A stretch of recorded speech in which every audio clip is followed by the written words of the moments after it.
Alright.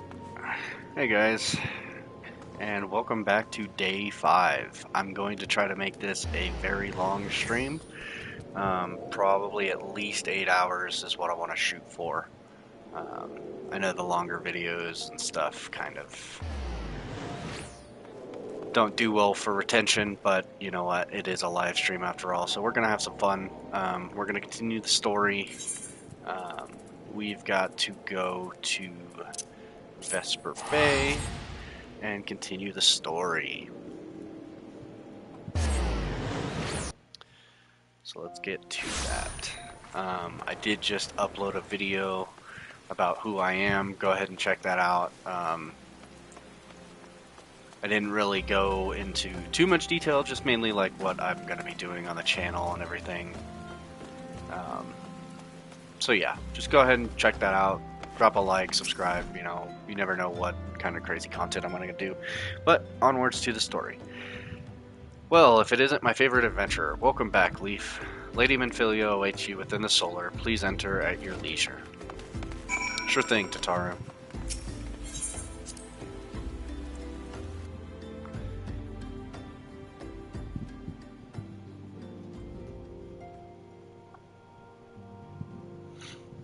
I am given to understand that the matter of Ramu has finally been resolved.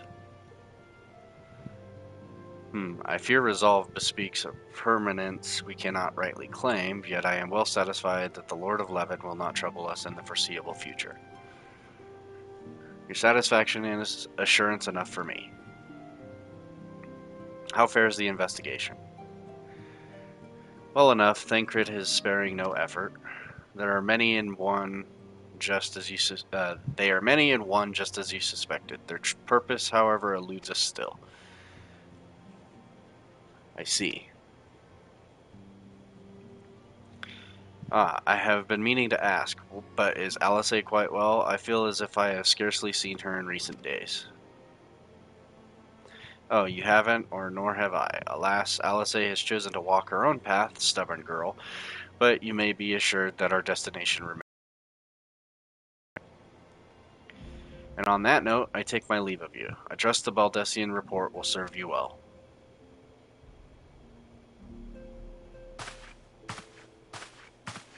I take it we can proceed as discussed?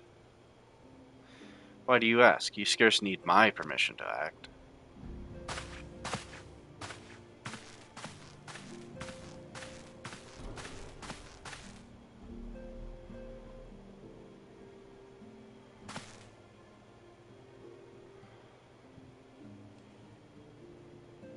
It is good to see you again, Leaf.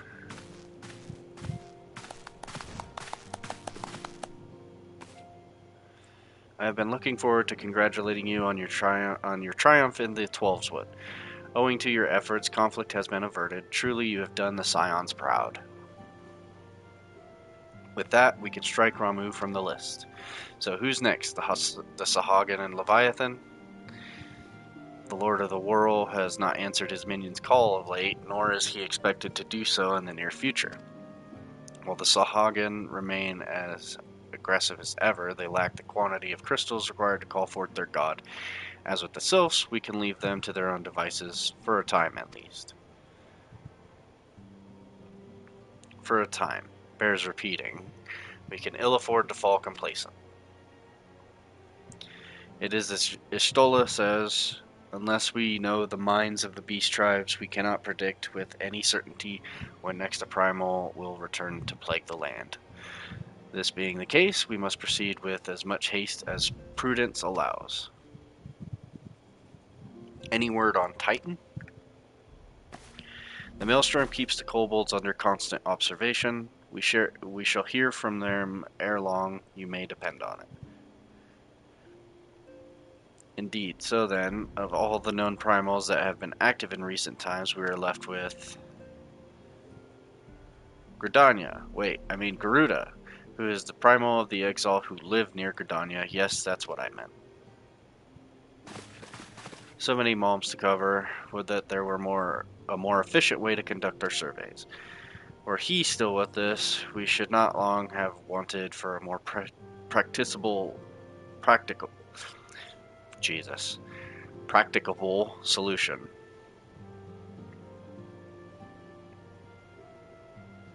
She's not wrong there. Where in the world are you, Chief?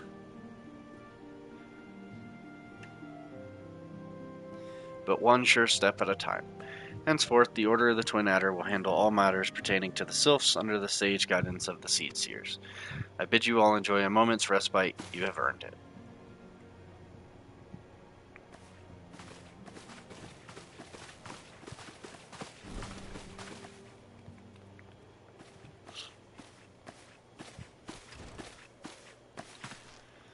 I'm gonna get a drink of water real quick.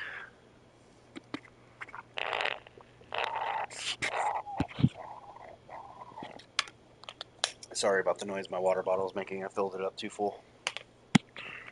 Next time I'll mute it. Is there something else, Leaf?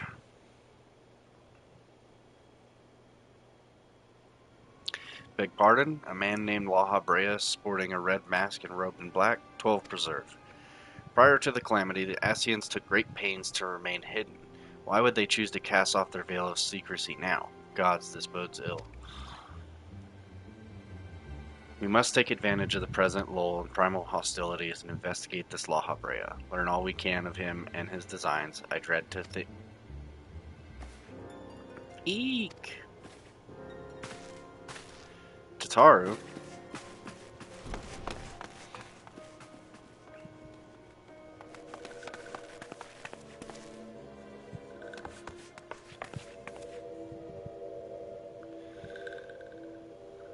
A sylph in Thanalin?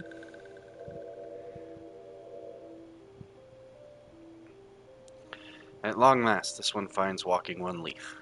This one is most dependable of these ones, is sent by Elder One Frixio to help walking ones. This one is called Neuraxia. This one comes as a friend. Let these ones be friends.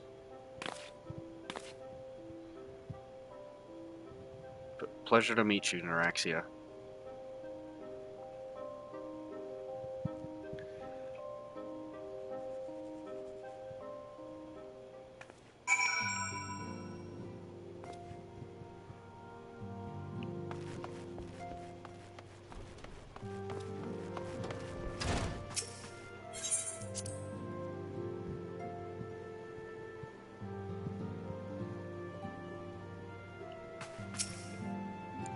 Yes, Tataru is as ready to express her fright as she is to express everything else. Not all of us are forged of the same steel as you, I'm afraid. But it takes all kinds to make a family, and it pleases me to no end to see ours continue to grow. One by one, the people of Eorzea are beginning to unite. Leaf, drawn to the hope that shines within you. Yet a darkness threatens to engulf this light. Never have I doubted the Ascians' presence, but that they have grown so brazen as to carry out their work in plain sight fills me with a sense of deep foreboding.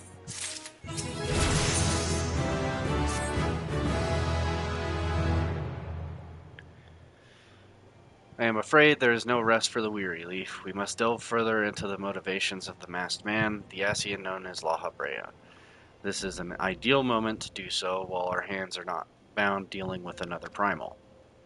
At present, we know little and less about the Ascians, only that destruction follows in their wake. I should not be surprised if these beings are behind the chaos that racks the realm. If my fears prove to be reality, we must do all in our power to stop them. Earlier, I sent word to each Grand Company to solicit cooperation. The Immortal Flames responded to the effect that they have information on a potential sighting. This is intelligence that we can ill afford to ignore. Go speak with Flame Commander Swift at the Hall of Flames in Ul'dah to inquire further. How you go about the investigation thereafter, I leave wholly to your discretion. But whatever you do, never forget that we are dealing with the unknown. You cannot take too many precautions. Be safe, Leaf. Gotcha.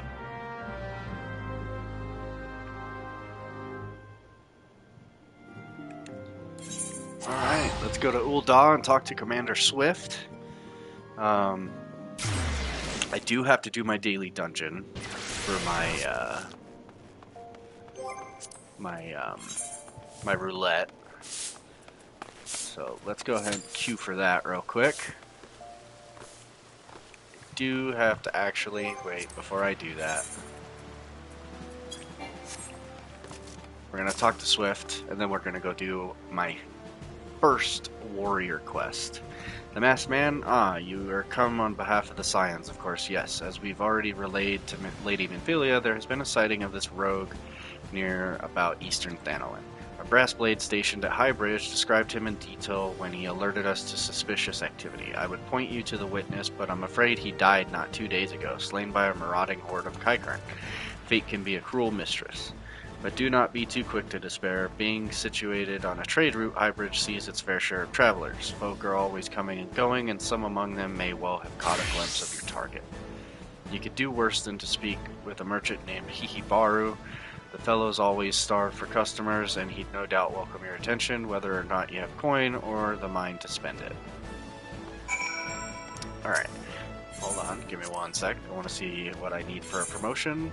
I need about 2,700 seals. Okay, so we're going to go do my first warrior quest because we are level 35.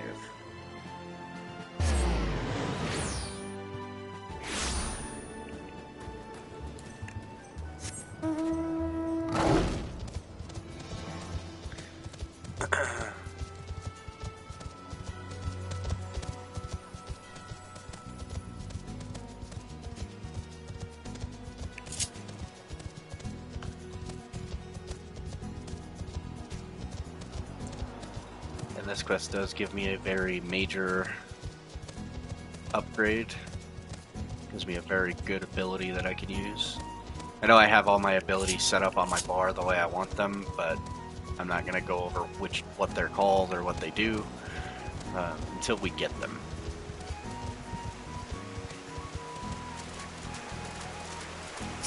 Or I might not explain it. It's kind of self-explanatory.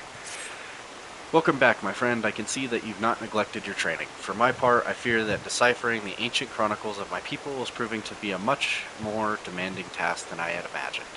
Mind you, it hasn't helped that I've been somewhat preoccupied of late. A comrade of mine from my days in the company of heroes asked me to do a favor, and it's taken me back and forth across the realm like some bloody fairy. I'm on a hunt for some mysterious feral beast that's been terrorizing small folk. People don't know where this monstrosity came from, but witnesses say its thirst for blood is unlike anything they've seen. Unfortunately, the time I have spent in pursuit of the beast is time I have not spent studying the chronicles, and I am sorry to say I have made little progress. However, while on the road, I was able to decipher one passage that may be of interest to us both. From what I can gather, the chronicles tell of an ancient set of armor forged by my ancestors in the flames of the Seven Hells, and inscribed with the same arcane incantations that adorn the soul of the warrior. It would seem that this mighty armor was passed down from hero to apprentice for centuries, until one man, driven by rage and vainglory, cast all 5 pieces from Abalanthia's highest peak. Since that day, the armor has remained lost, and with it, the power that it harbors. As far as I can make out, the next passage in the Chronicles concerns the whereabouts of these missing artifacts, though I have only been able to make sense of the odd word thus far. Still, I must confess to some excitement. Imagine what a warrior clad in such garb could achieve. If only my brother were here. We could decipher the text together and spread the teachings of our people to the entire realm. Alas, he is not. His whereabouts are as hidden to me as those of the ancient armor. I would have liked you to meet him, if only so that you could have looked upon a true warrior. Well, perhaps you still shall. Eorzea is not as large as most people perceive. Paths cross, fates intertwine, such is the wheel of the spinner. It may be that my brother has chosen a similar path to mine, but I have rambled long enough. You are here to take the next step in your training, and so I shall oblige. In the southern reaches of Thanolin and the Sangoli Desert, a god's forsaken wasteland of naught but sand that stretches as far as the eye can see, it is here that the Leviathan of the dunes lurks, a sandworm of gargantuan proportions. When facing this mammoth creature, you will soon realize that the feeble hacks and slashes of your puny axe are ill-suited to the task of felling such a foe. But do not let this dissuade you. Wake the slumbering beast within and summon forth a strength that transcends the limits of your physical form. Mind you, first you'll have to find the beast, and that might prove a tall order in itself. The Yu tribe that inhabits Forgotten Springs is wise to the movements of the denizens of the desert. Should you want for guidance, I'd wager they could set you in the right direction. Alright, well, to Sangoli Desert we go.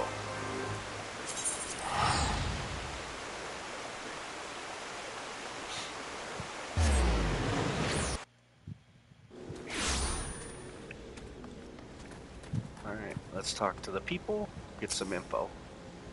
The Leviathan of the Dunes saw the fearsome bugger not a week ago, preying on a group of merchants south of Byragot's strike. The smart ones dropped their wares, turned tail, and ran. The dumb ones, well, at least they can say they died rich.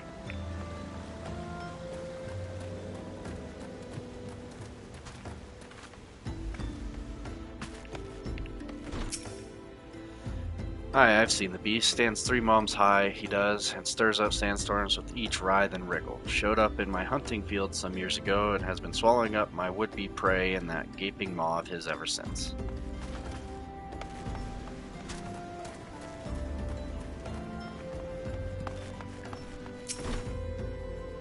Sandworms are particularly sensitive to vibrations in the earth, such as those made by running. If you're looking to summon one of the beasts, then I suggest you search for their tracks, then run about making as much of a clamor as possible.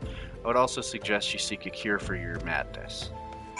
I believe the sandworms are a reference to Dune, but I could be very wrong on that, but that's how the sandworms work in that, but I don't know how sandworms actually work, so.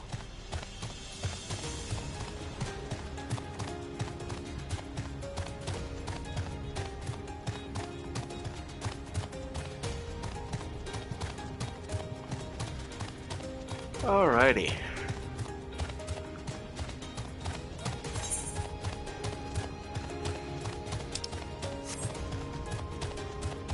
Let's run all the way over here and get ourselves a sandworm.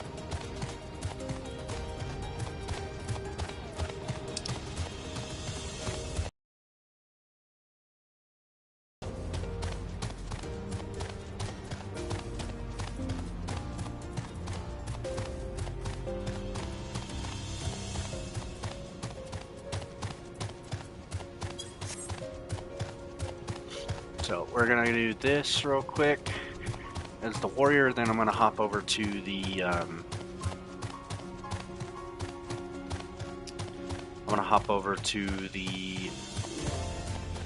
what you calls it, the paladin, so I can continue doing the hunting log for that.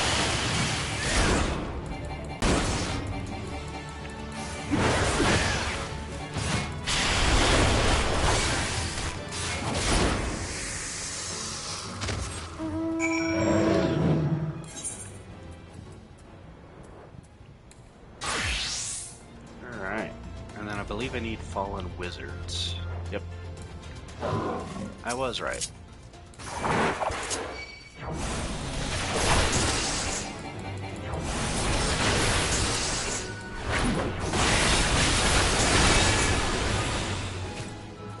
That was a tad bit overkill for that one guy, but whatever.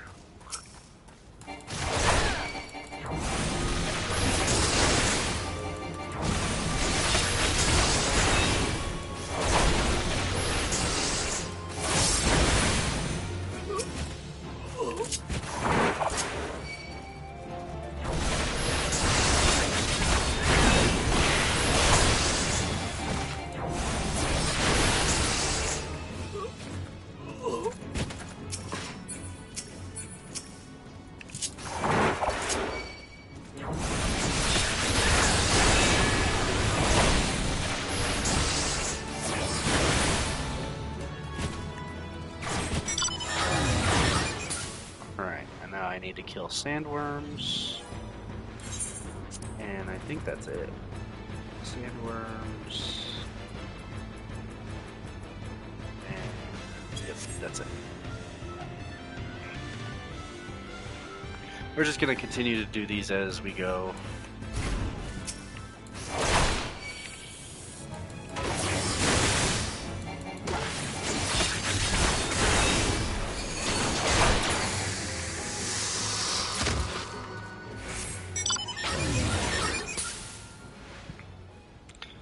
And not many people know this, but out in the distance you can see the gold saucer.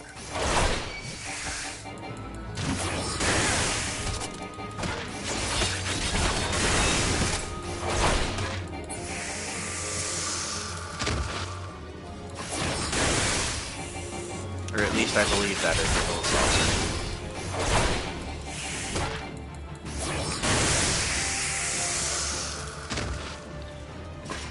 Alright.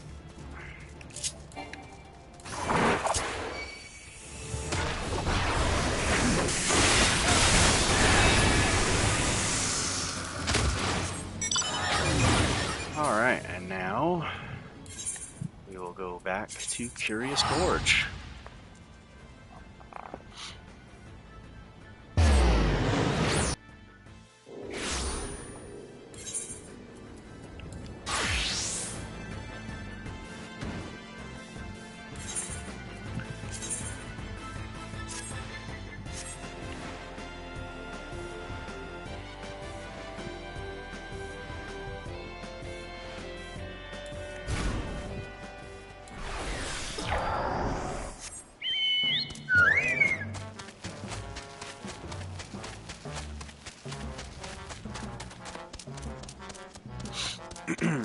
Alright. Back to Curious Gorge we go, and then we will go to High Bridge.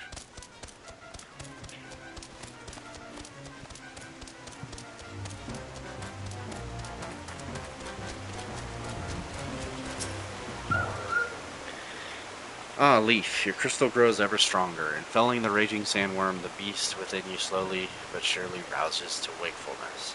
When next you do battle, methinks you will find yourself capable of movements heretofore unfamiliar to you. When you have mastered your new talents, return to me. In the meanwhile, I shall continue my study of the ancient texts.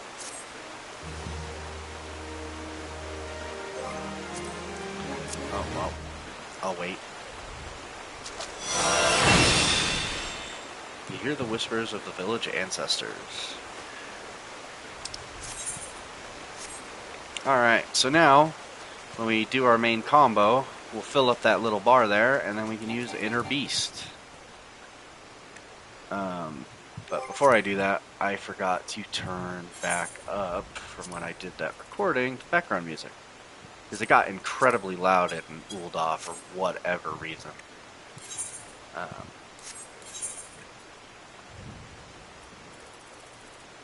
So now we will go to Camp Drybone because it is the closest place that we can go to for High Bridge.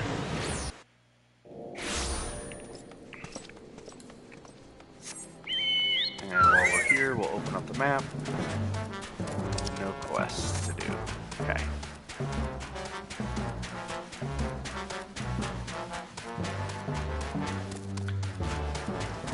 So now we go and talk to Hihibaru.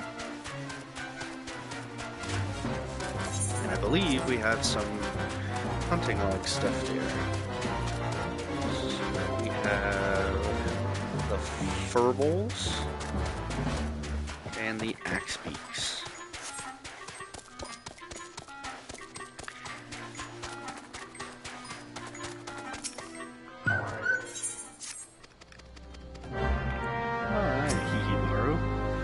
Welcome to High Bridge, adventurer. Whatever you seek, I, Hihibaru, can provide it. Probably. You're after a masked man? I'm not sure I have one of those in stock. Oh, you're after a masked man. Why didn't you say so sooner? Such an individual might have featured in one of the many rumors I've heard. If you linger a while, mayhap you'll learn a thing or two, eh?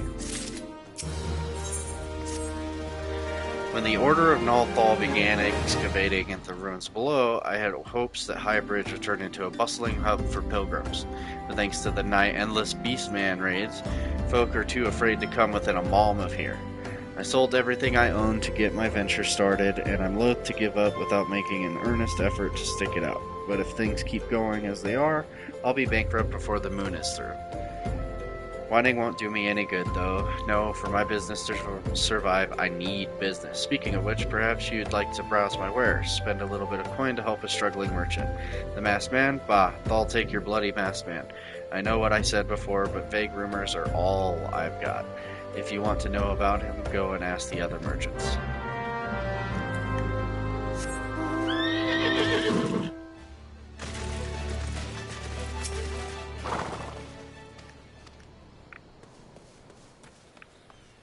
Technically, that quest I picked up, I can't do for quite a while, so we're going to take that and abandon it for right now.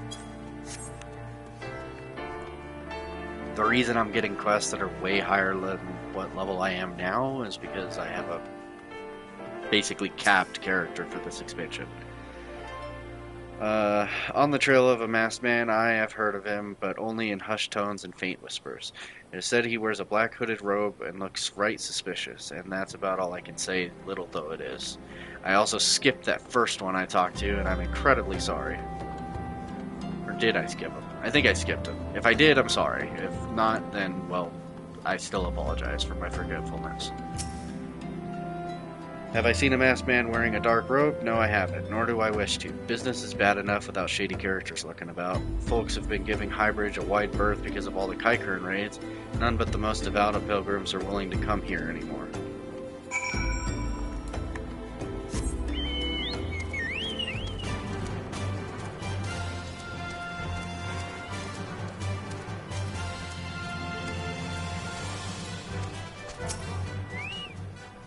Judging by your expression, I take it you didn't learn much of use. Look, I'm sorry for my rudeness earlier, it's just that things are tough for us merchants at the moment. The Kaikern raids are so constant, so organized, we're beginning to suspect that someone is orchestrating it all. I tend to put my own welfare first like most of us do, but that doesn't mean I'm a bad person. I promise to keep an eye out for your masked man. If I see or hear anything, you'll be the first to know.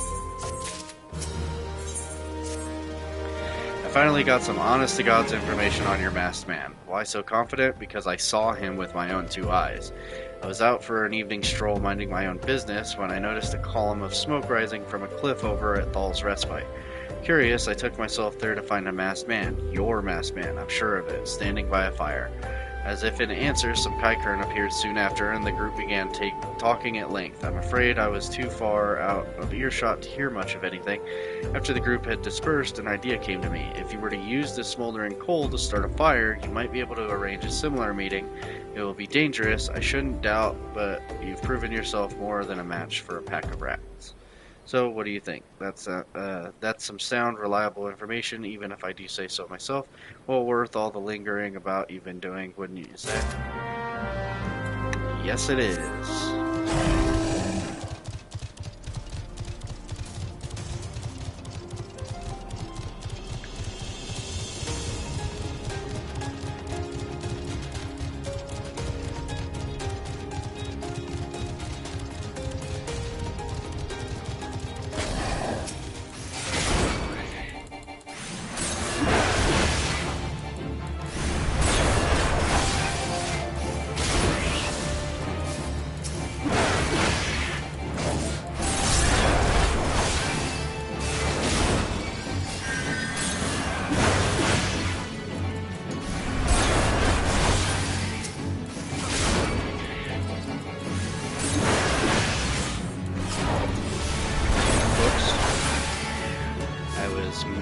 To do my inner beast and then that, but whatever, it's fine. I can at least show you right here what it does. It's just a very big hit of damage.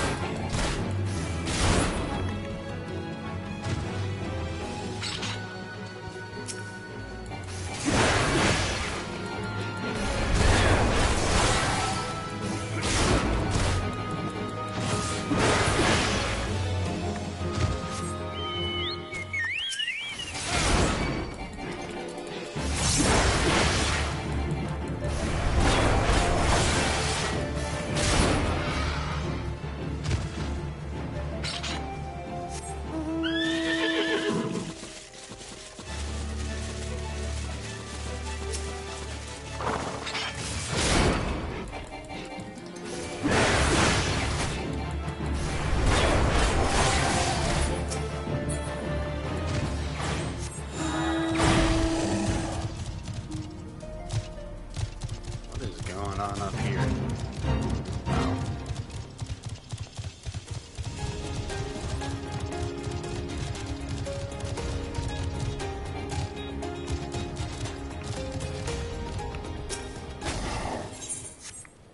Alright, let's use this smoldering coal to start a fire.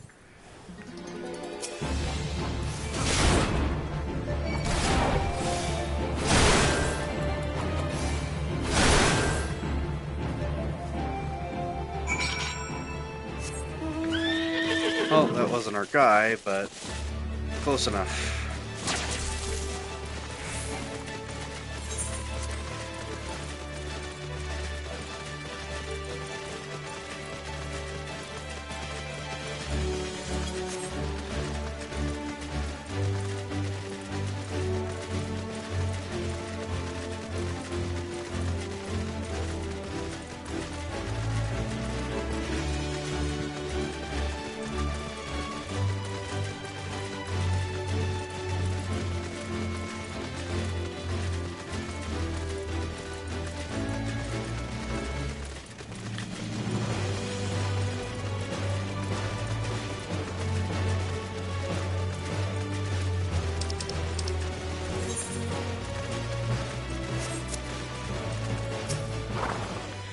Alright, back so soon, were you able to find any clues leading to your masked man?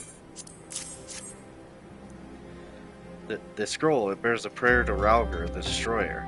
In case you're unfamiliar, Ralger is the guardian deity of Alamigo, which is currently under Garlean rule. It's highly uncommon for folk of other nations to revere him. I'd wager my last gill that your assailant was Alamigan. It seems this masked man of yours is very well connected. I must confess, the merchant and me envy such a diverse network of contacts. That self-same merchant also senses danger ahead and darkness besides. Are you certain you'd rather not take things nice and slow here at Highbridge?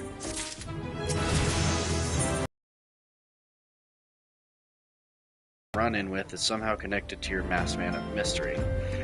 So, it stands to reason that if you want to pick up the trail again, you should head towards Little Alamigo over in southern Thanalan. Just so you know what to expect, the settlement is the favored destination for those refugees who couldn't, well, adapt to life in Ul'dah. The hearts of the denizens are said to be as barren as the wasteland they live in, and for all intents and purposes, it's a lawless place. Be prepared for a not-so-warm welcome.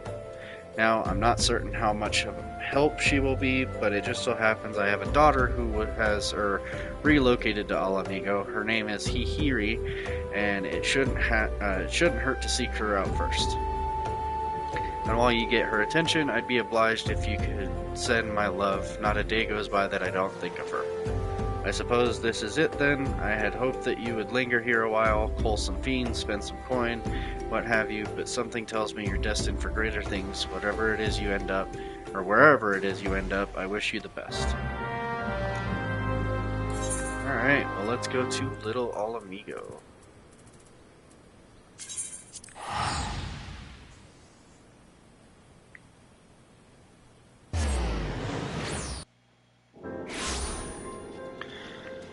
Alright, and before we do anything, let's just pick up the side quest while we're here.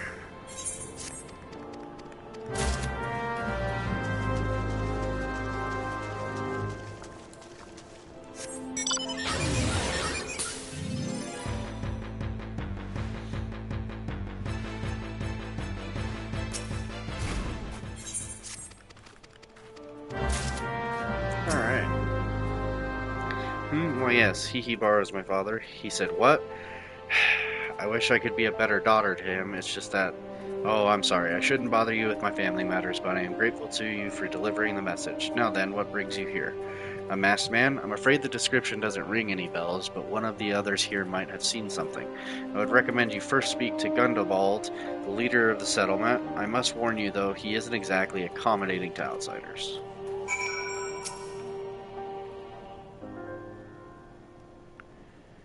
Who are you? State your business and be quick about it. Looking for a masked villain, you say? And why should we help you, pray? We struggle enough without having to answer the whim of every outsider. You are not welcome here. Be gone. Well, that was rude.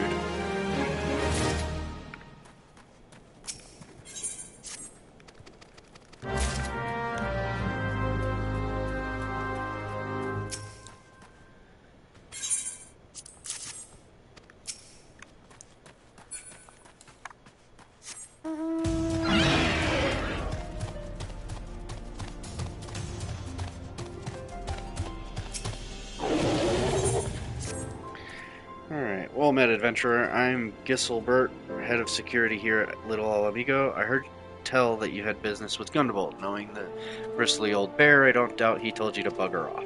Owing to the hardship, the refugees don't trust anyone but themselves, not even my men, and I could get so much as a word of thanks out of them despite watching the place day and night. But thanks or no, I try to help my fellow man when I can, and you seem a decent sort. If you tell me what's brought you here, might be as I can lend a hand.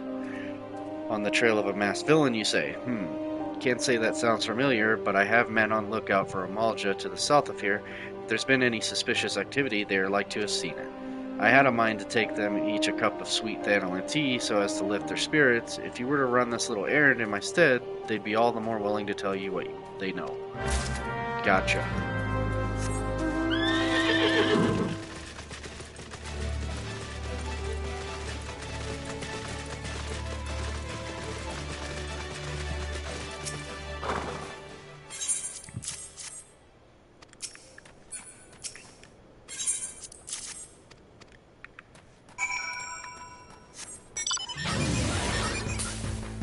Alright.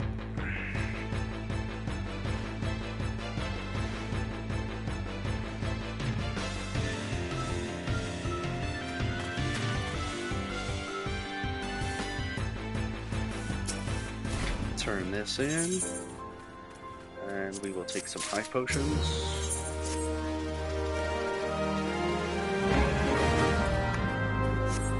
Now we gotta switch to Alfan.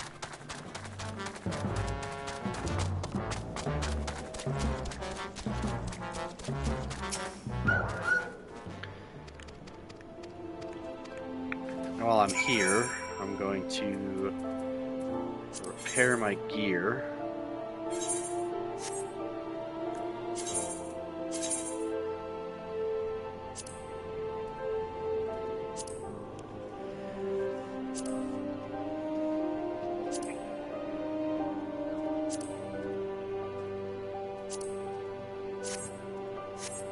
Alright, and then what I want to do is I want to sell my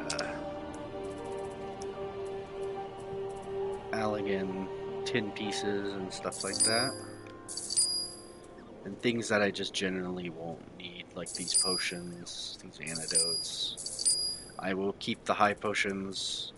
I'm going to get rid of these ones though, because they're not really worth it anymore, and I'm going to get rid of these. By the way, if you are playing the game, you should be using food. Food does give you an XP bonus. I'm not going to because I don't really need it. This isn't the food that I'll be using anyway. So let's go ahead and get rid of all the other stuff that we don't necessarily need. I don't need that, but I'm going to keep it anyway.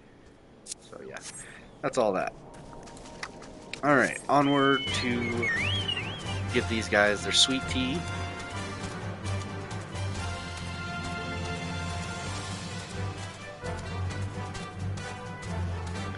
And actually what we'll do is before we do that, we're going to come over here.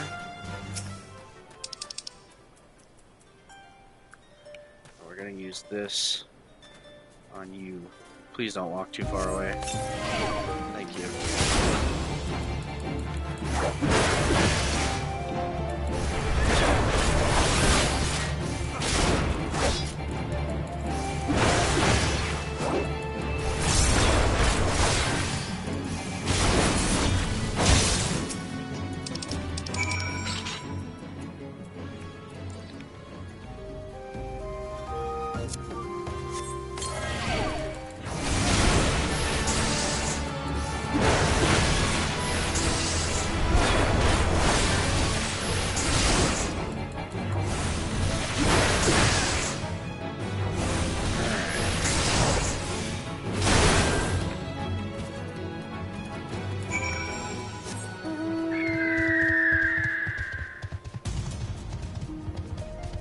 Now what I should do is just do these side quests first. I'll grab these three right here.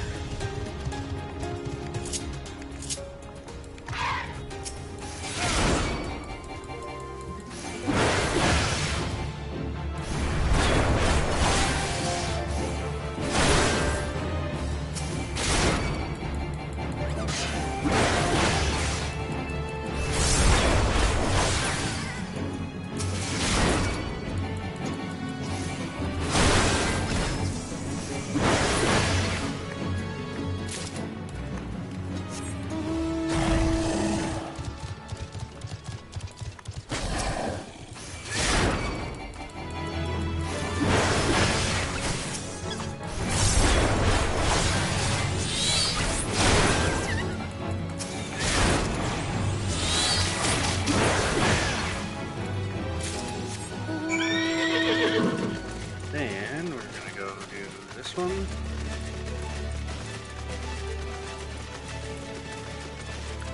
And because I don't honestly remember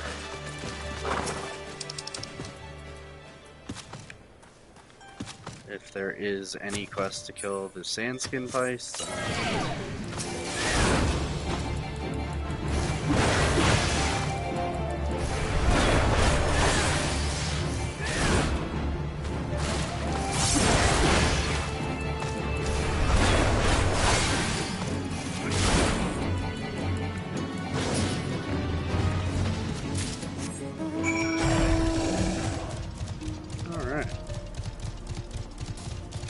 now we'll deliver the cups of tea.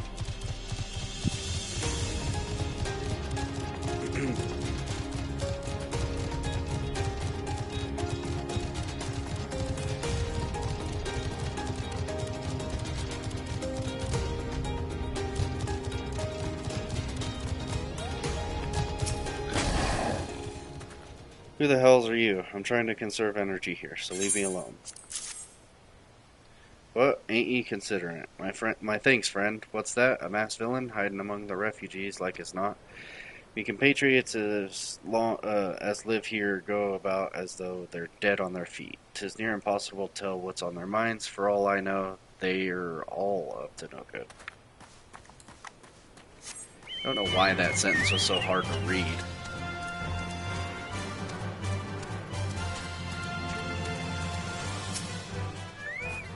Alright, you there, are you an Amalja? No? Then carry on. Ah, this sophisticated aroma. It has been forever since I had a drop of sweet Thanon. I'm going to enjoy this. What? A masked man? Don't know, don't care. Unless he's got dark scaly skin, stands 10 fulms tall, and has the face of a lizard, then I don't give a mummer's fart. Okay.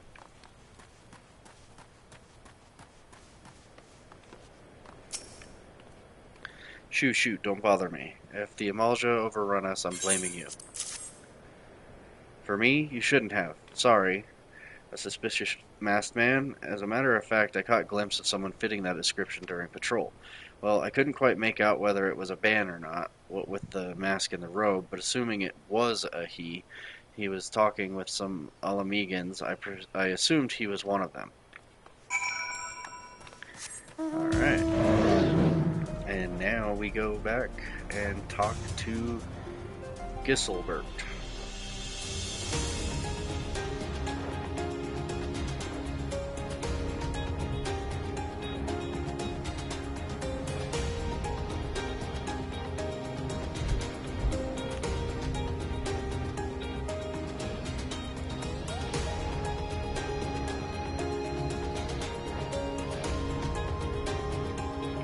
But before we do that, we're going to turn in the side quests.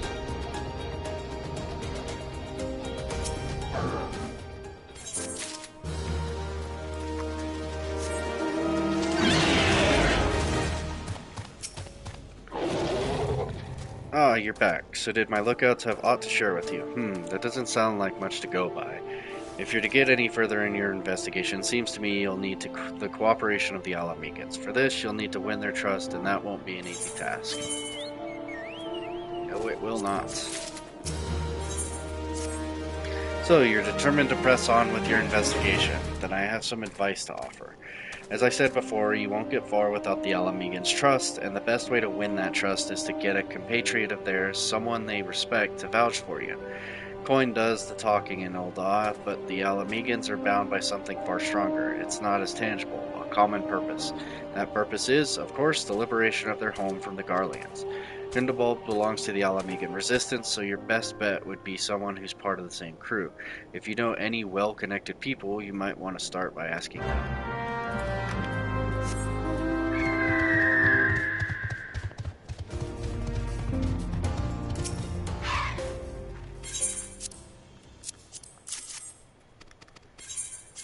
Alrighty. He's all sent for sell for 10 gil, so I'm just gonna take that.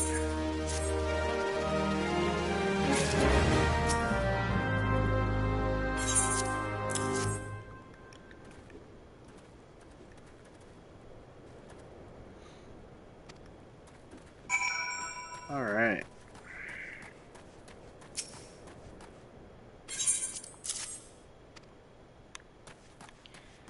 cactus tea.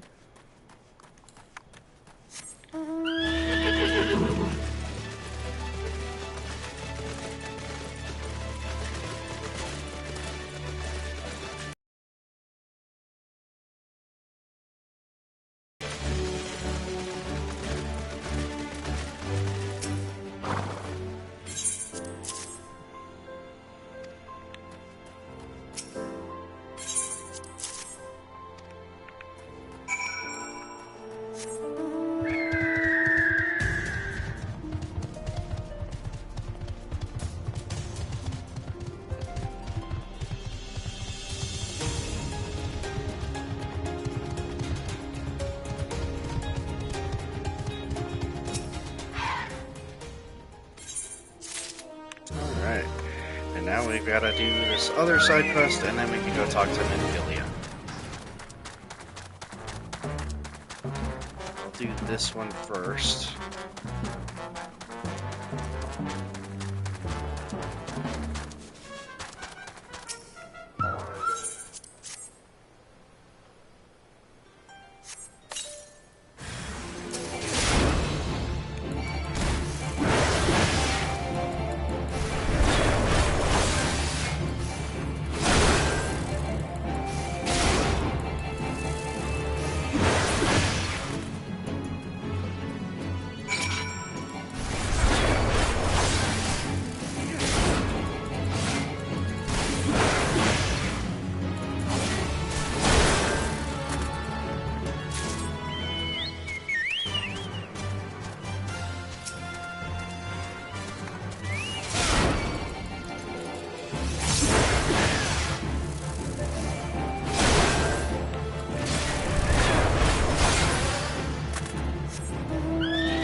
Of course I can't jump up that cliff.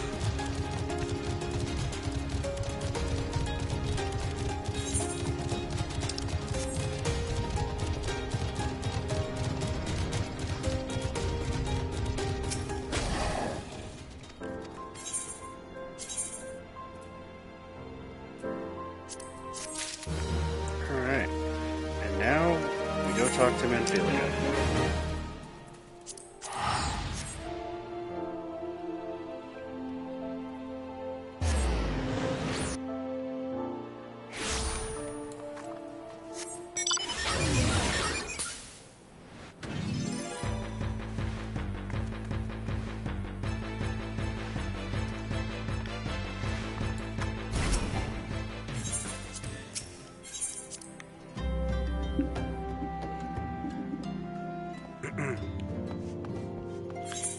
Alrighty.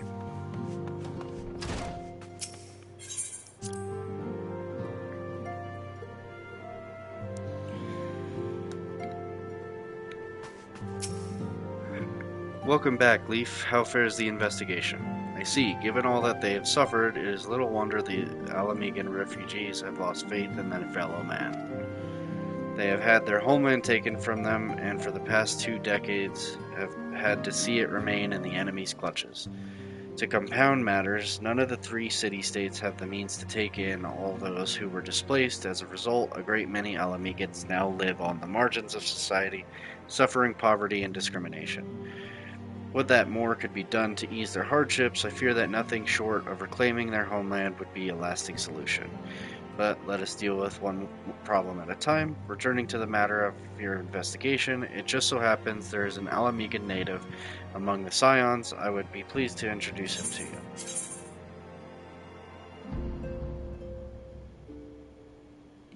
Don't I already have these? Yes, I do.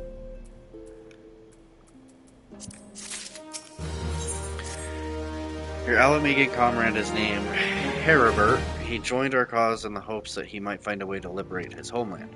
While he spares no effort towards that endeavor, I have no doubt that he will be glad to assist you.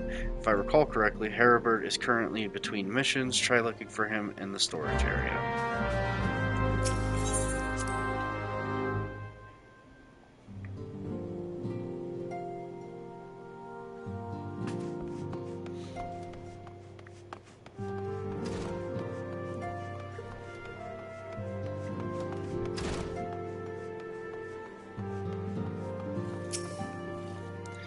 If it isn't Leaf Gaming, the Scion's rising star, is there aught I can do for you? You wish to win the trust of the people of Little Amigo? That is a daunting task, my friend, even for our own countrymen. I would like nothing more than to help, but I'm afraid my name no longer carries weight with that lot. I used to be a member of the Alamegan Resistance, you see, but I left in favor of joining the Scions. Though my allegiance may have shifted, my purpose remains ever the same, the liberation of Alamigo. Yet, whatever my reasons were, I abandoned my comrades and they'll have nothing to do with me. Now, while I may have more friends in the Resistance, I know someone who does. While I may have no more friends in the Resistance, I know someone who does. Her name is Albretta, and she is a resident of Quarry Mill. Say my name when you meet her, and she won't lead you astray.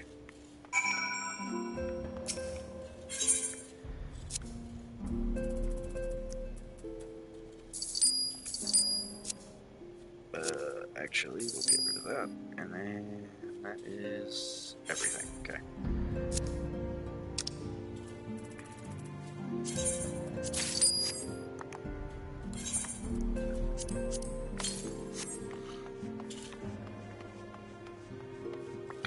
Alright, now we go to Quarry Mill,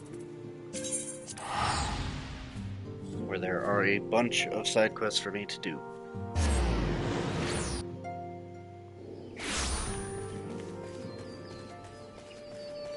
So, let's get these out of the way first.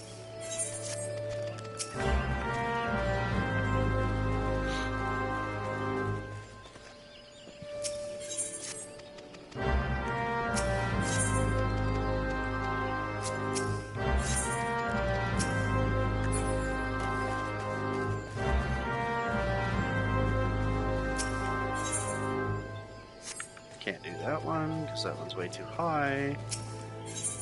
Can't do that one. And I think there's only one up here that I can do.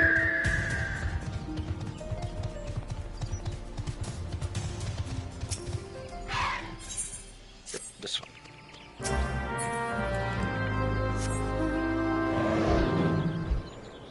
Now, if I remember right, this guy's like hiding over here, yeah.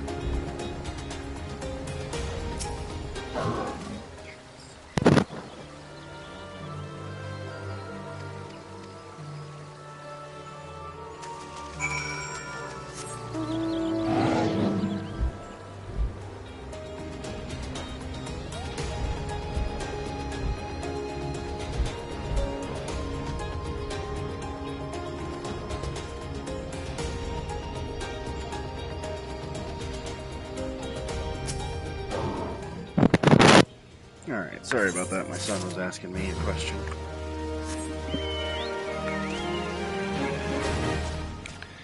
So let's get these side quests done. That way they're not cluttering up the map, because that's one of the things I absolutely hate.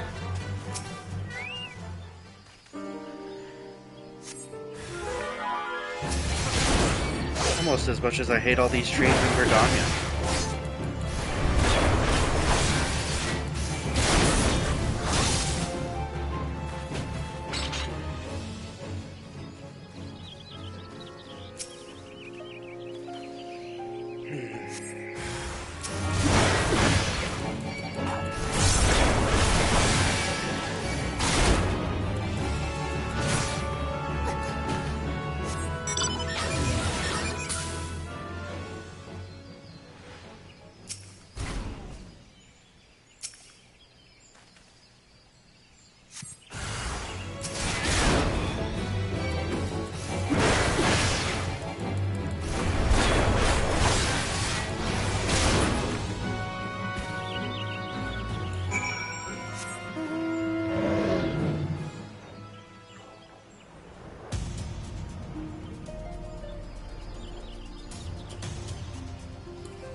Alright, now we'll go and do this one real quick. And all should be well.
Alright, now we can continue the story.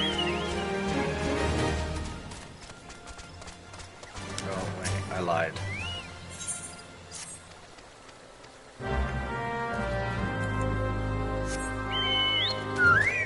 We'll continue the story in a moment.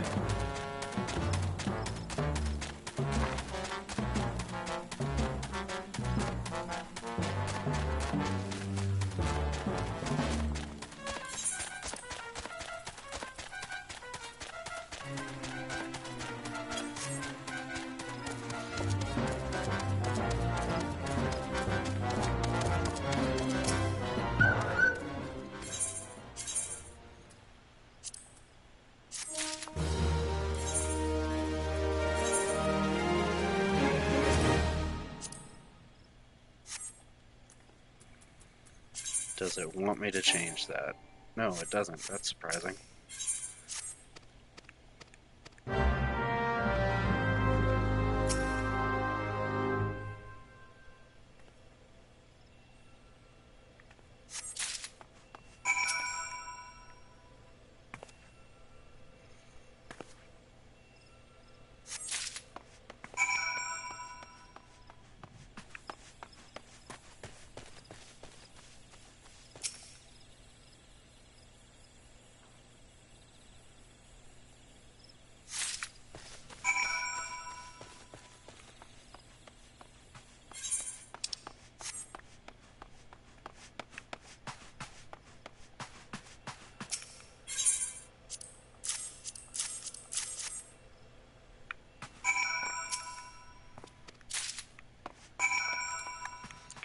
Alright, and now we go back to Quarry Mill, and then we should be good.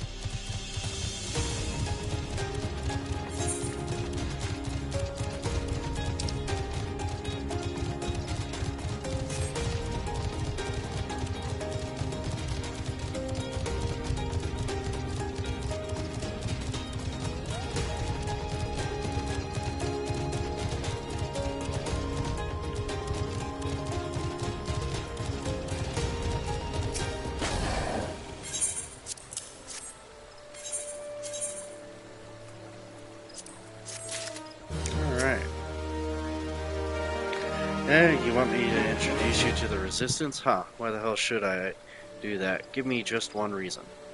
Your friend, Herbert sent you, or that worthless whoreson. He abandoned his comrades, his woman, and now he has the gall to ask me for a favor. Simply incredible. I realize Herbert was only doing what he felt was right. He's a good man, and if he trusts you, then that's all I need to know. You see that bloke there? That's Meffred, a captain of the Resistance. I hope he can give you what you need.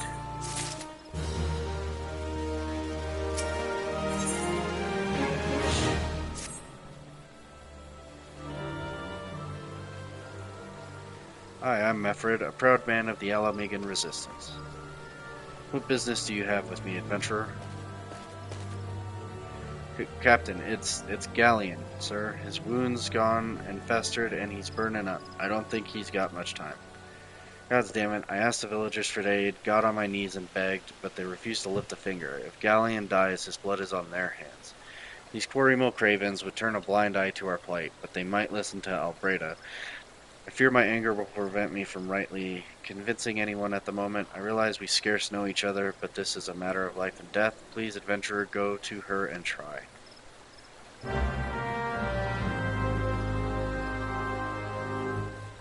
Will do, buddy. One of Meffred's is in bad shape, you say. I'm sorry, but there's naught I can do. I want to help, truly I do. They're my countrymen, after all, but that'd mean going against the elementals' will. I've been at Quarry Mill long enough to know how right terrible the beings can be. I couldn't forgive myself if everyone gets banished because of me. If there's anyone who can help you, it'd be Shoreline, the hamlet's resident hearer. If you take the matter to her, might be as she'll listen, though I wouldn't get my hopes up. 1 second.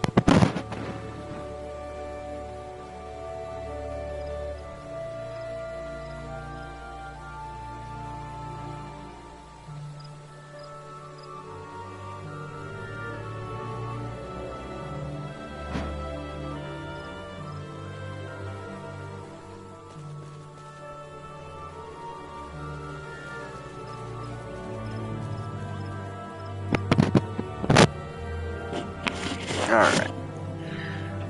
Oh, 1 more second.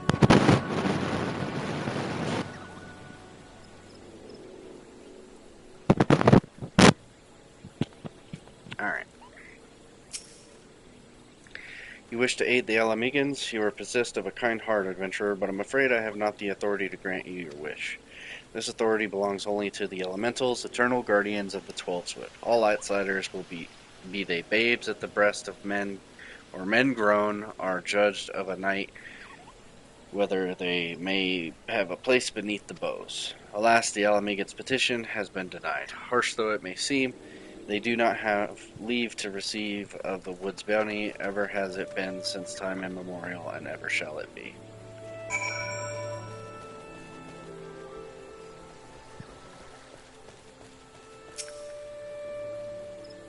That's how it's to be then. The bloody hearer might as well kill Galleon herself. Spit on the elementals and spit on their bloody will. I cannot wait until the resistance is free of this place. I led my men to Quarry Mill hoping to find refuge. Instead we found indifference. The cold-blooded bastards here want us out, and I can't oblige them soon enough. The problem is some of mine aren't fit to travel. Hell's Galleon can't even stand. As you well know, the people of this accursed hamlet won't help us, so I've no choice but to turn to you, adventurer. In my homeland, long antelope horn is a traditional remedy with poison-purging properties. If you could bring me, say, 4 horns, I'd forever be in your debt.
Alright, we got the 4 horns. Let's go ahead and give it back to Mepharid.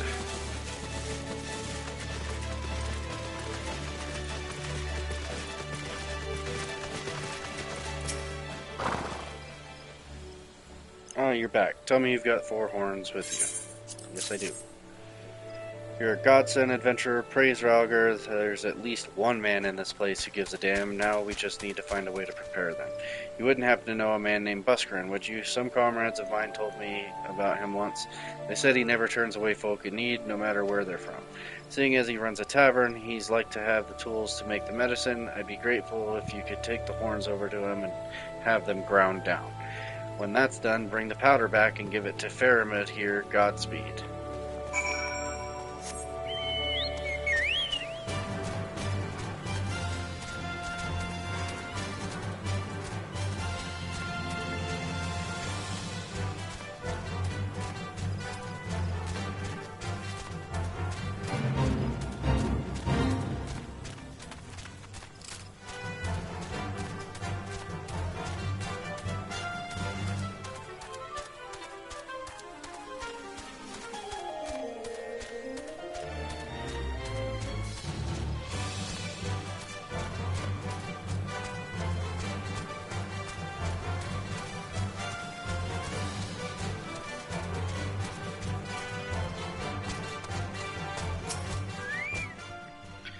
Ah, Leaf, ever a sight for sore eyes. How fares the adventuring? Rolling in the coin like there's no tomorrow, no doubt. You got something to show me? Well, these look like good old antelope horns. Need them ground down to make a medicine, you say? Here's a better idea. I'll give you some of the stuff I have in my stores. I am no stranger to the remedy. An Alamiga friend once used it to treat my festering wounds years and years ago. Safe to say he saved my life. What's that? This is for an Alamigan soldier in Corimo? So it comes full circle. Well, I hope it helps the poor sod as needs it. Oh, and don't worry your little head about payment. I still owe you a deal more than you owe me, I reckon.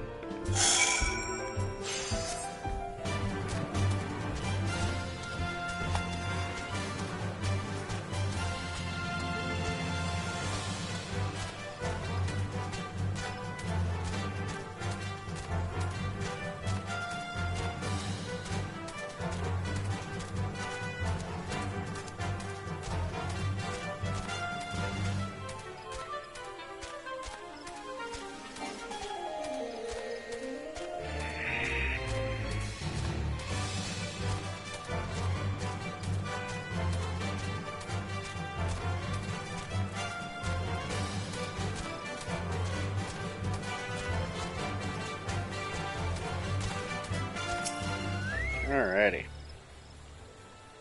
It is well to see you return. Have you the medicine for our brother? God bless you, adventurer. I see that I'll see that Galleon receives treatment at once. Hopefully this will allow the captain to rest easier. It has been a terrible burden on him trying to keep every man alive. You've done us a great kindness, friend. Oh, well, I got my heavy iron gauntlets that I wanted that are kind of no use to me now.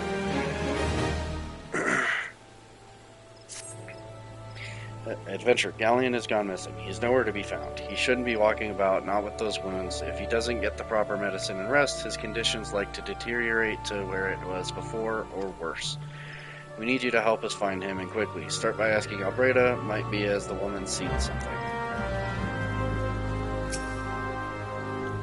Ah, finally. It's about time you came asking about Galleon. I watched him leave Quarry Mill some time ago, and he left me the sealed letter before he went off. Made me swear not to open it until someone came asking. My brothers, I cannot bear the burden any longer. This is why I must leave you all. Do not worry for me. Just find your way safely to little Alamigo. Blast it. Would that I'd known what he was thinking, I'd have stopped this folly myself. The love Galleon bears for his brothers is so strong. He's willing to sacrifice himself for them.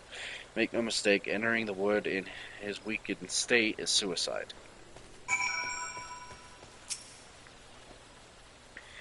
Out in the wilds, alone? That fool. That's great big, sentimental fool. My men and I will scour the wood for Galleon. Please help us find him before something terrible happens.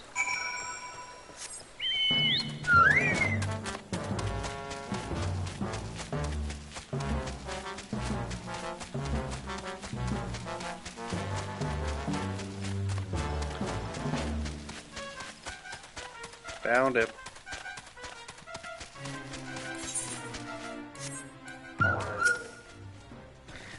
Watch out, a goblin.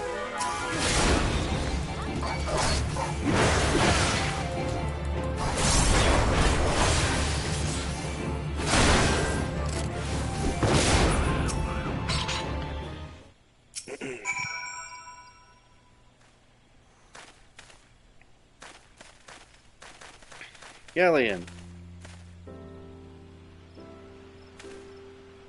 Captain, but why? You should all be on your way.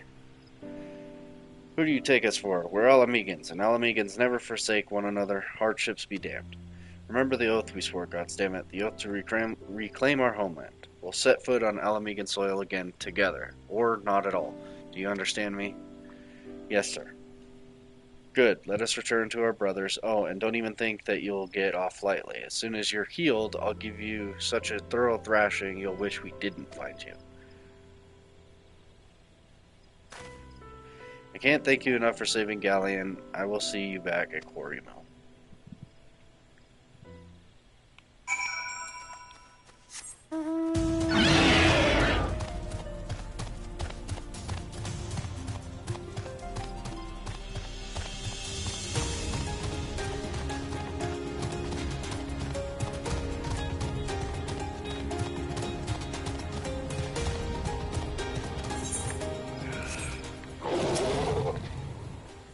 Galleon's expected to make a full recovery. We'll linger here till he's strong enough to take to the road again. As much as I mislike this place, beggars can't be choosers.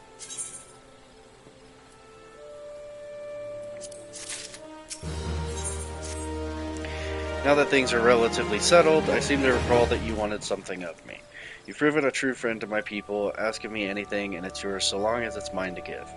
The cooperation of the people of Little Alamigo, that's all. Far be it from me to question your desires, of course, very well.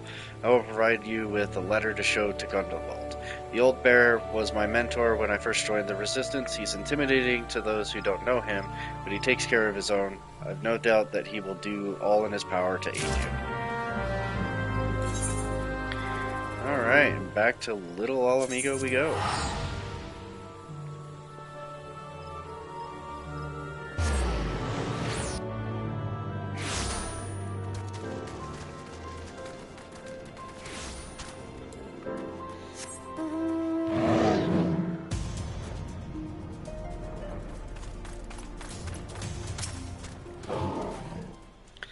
Why have you returned? You are not welcome here. I thought I made that clear.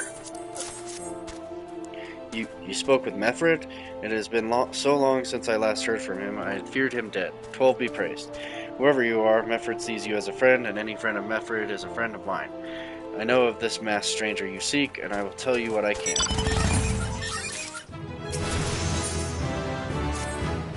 An outsider resembling your masked stranger has reportedly been appearing near Little Alamigo of late. What's more, it seems that some of our young bloods are meeting him in secret.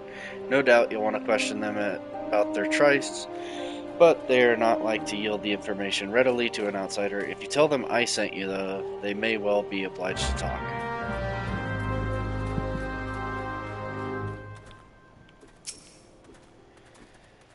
A masked man? No idea what you're talking about. I ain't done nothing wrong, so leave me be. Gundobald sent you? Listen, I told them it was a bad idea. All that tripe about believing the masked man and... oh, you don't know anything about this? Why didn't you say so to start with? You can't throw the old bear's name around like that and expect me to not think I'm in for it.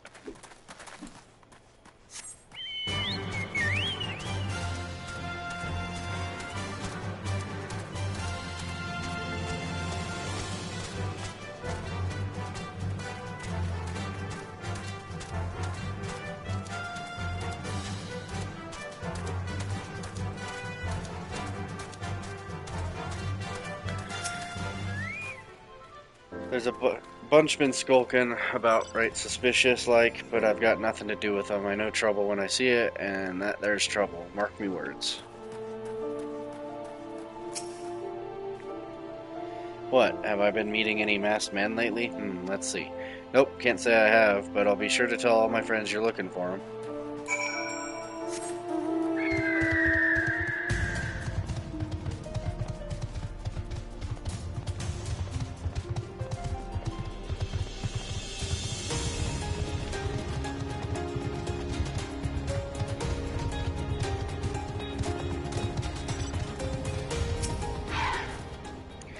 So you have indeed confirmed my suspicions about a masked man. That is most troubling. Whatever the young ones are scheming, it can lead to no good end. There's an anger inside them. I can see it in their eyes. I ought to know, for it once burned within me as well. 2 decades ago, that same anger drove me and my brothers to rise against the despot who ruled El Amigo. Naught would do but to depose him and usher in a revolution. Well, we got our revolution all right, but it cost us our freedom. Blinded by our hate, we didn't realize that we had been dancing to the Empire's tune. By the time we did, it was too late. El Amigo had fallen. There are times when a man must be patient. Now is such a time, though the young ones know this not.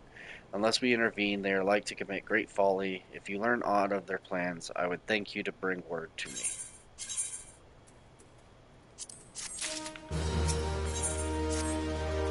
Hey, adventurer, you done talking with the old bear? I've got a message from you from Wilrid. Lad's something of a leader among the young ones here. He's impressed that you've won over Gundobald and wants a word with you. Says he'll be waiting over at the craggy area north of here.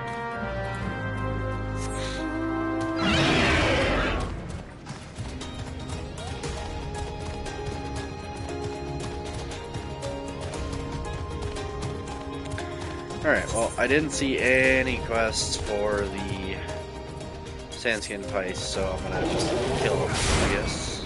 Get it done and over with.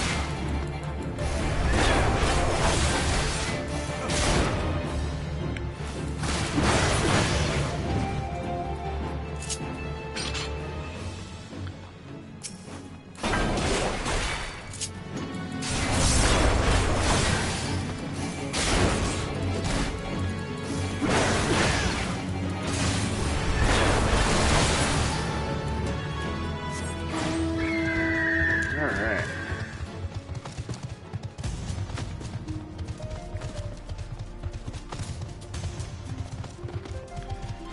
Now we talk to Wilrid.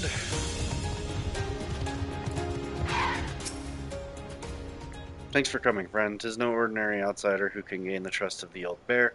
That's why I wanted to meet you, to discuss something in private. Tell me, why are you snooping about? Did the Empire send you, or someone else? Corral got your tongue? No matter. Whoever it is you work for, your meddling ends here. Get it.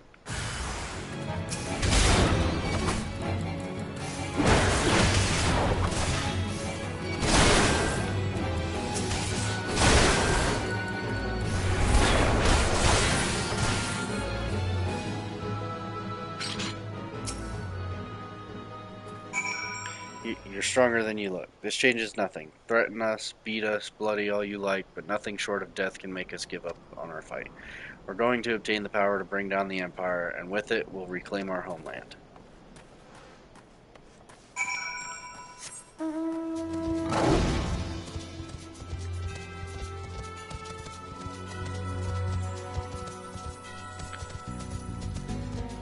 Ugh.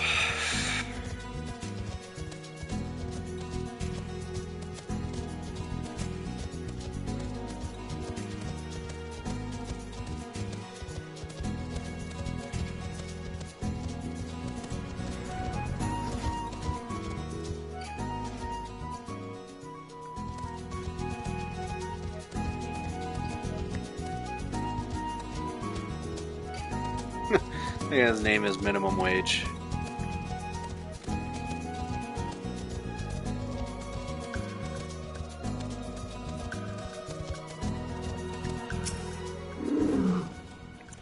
Attacked by Wilrid and his cronies, that they would go to such lengths for the sake of this plan of theirs.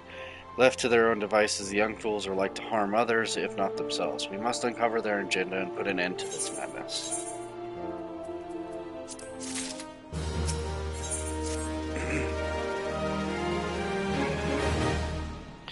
Wilrid mentioned obtaining the power to bring down the Empire. Of what power could he be speaking? Gundobald, Liana, God's preserve, what happened? I was out foraging when the Corpse Brigade came. They took me to their hideout and the whole while they laughed at me. They said that I suffer because I cling on to hope. Is it wrong to dream of home? Is it wrong to call ourselves Alamegans? Do not heed such poisonous notions, child. Our dreams are what sustain us. Be strong. I swear to you, those villains will answer for their crimes in due time. But tell me, does anyone else know of this? Wilred. He saw me outside. He was so angry. I must tend to Bertliana. In the meantime, I need you to find out what the young ones make of this. I fear that they may do something rash.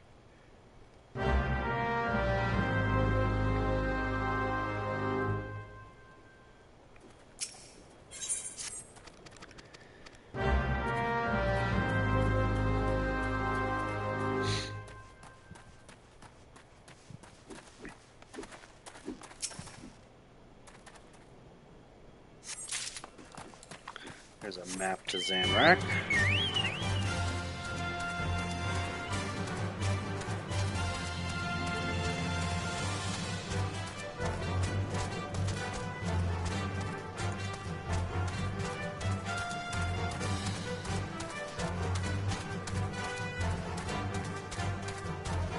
There's a hunting knife.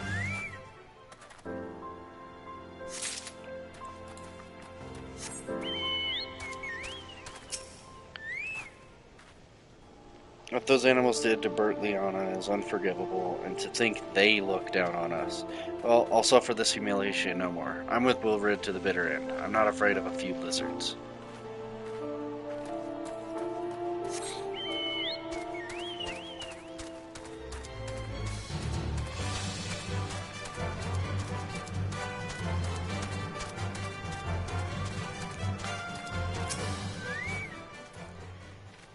If the plan succeeds, we'll have the power to lay the Empire low, to change the world for the better.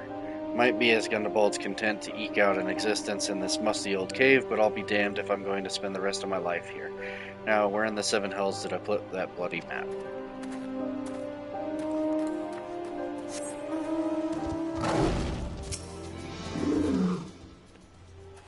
Almighty Ralgar, Lord of Destruction, we implore you, lend us your strength and put an end to the suffering of your people. Here to interfere again? Well, you're too late. Our plan is already in motion.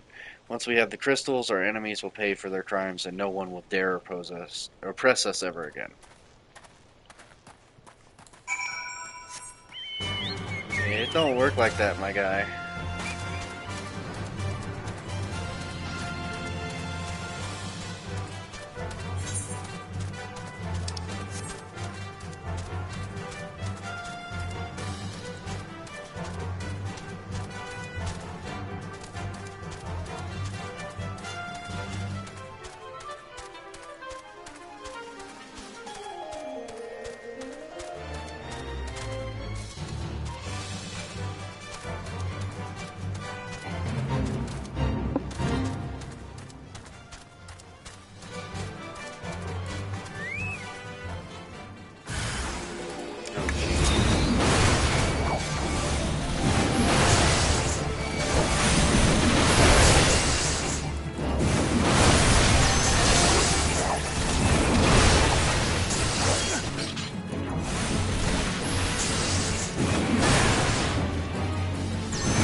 Side quest in, and then talk to Gundabald.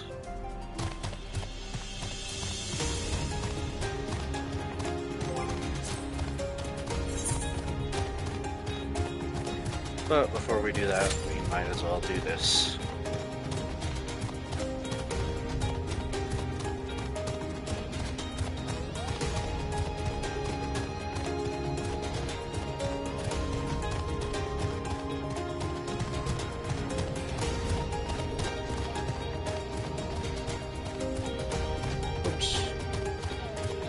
Texting and driving.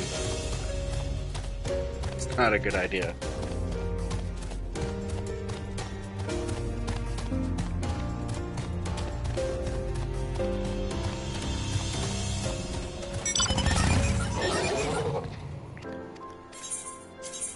Alright, let's get the bracelet.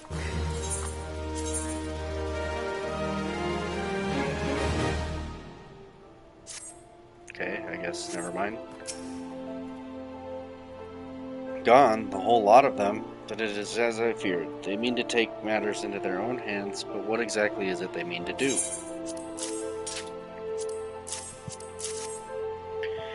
What's this? A hunting knife and a map to Zanrak? Wait, you said Wolred spoke of crystals, did you not? But they couldn't possibly mean to. By the gods, this is rank madness.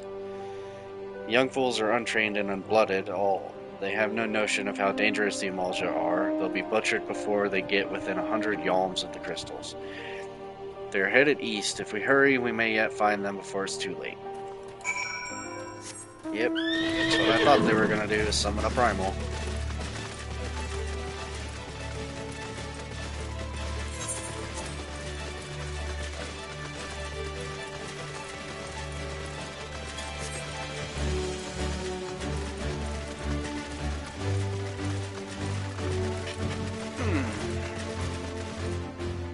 One second, real quick. Okay.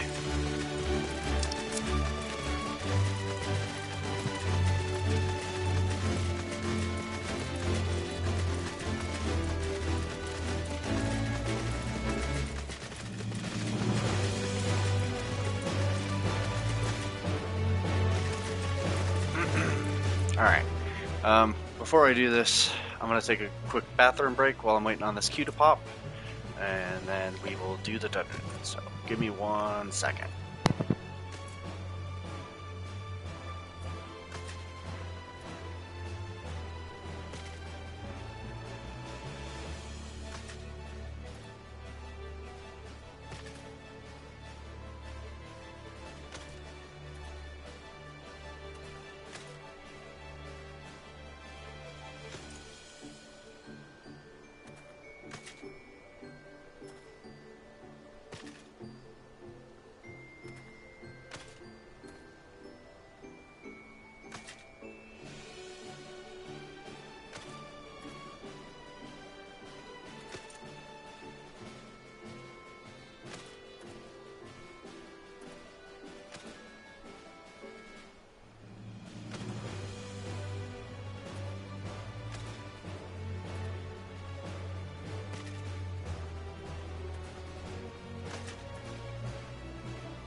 Alright, I'm back. And now we just wait for the queue, I guess. So while I do that, I'm gonna take a quick drink and make a phone call real quick.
Alrighty, let's do this dungeon real quick, and then we can rescue these idiots that are trying to summon a primal.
Alright, sorry for being so quiet during that. It's just there's not really much to say during a dungeon that we've already done before, so.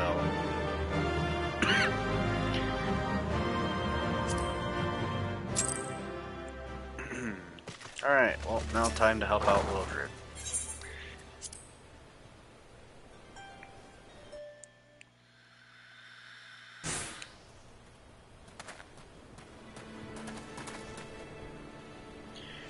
Wilrid, did no others survive? This is all wrong. Getting the crystals was supposed to be the start. We were going to reclaim our homeland. We pull yourself together, lad. We were going to make an offering of crystals to Ralger to summon him, just like the masked man taught us. We plotted to sneak into Zanrak and make off with the lizardman's cash, but they caught us and... Heathens, you shall pay for your crimes with your souls.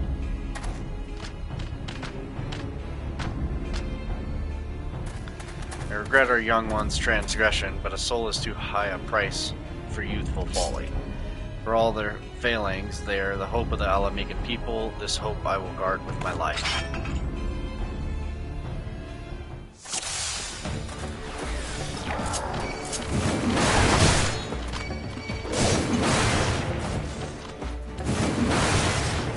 Excuse me.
Your skill at arms is impressive, adventurer. Our wayward youths could learn much from a man like you.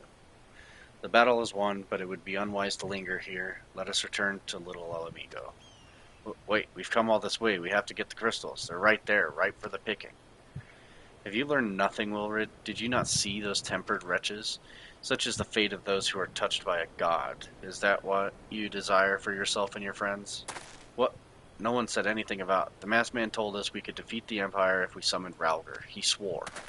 Enough. I will hear the rest of this sorry tale back in Little Amigo. I dare say Leaf will wish to hear it as well.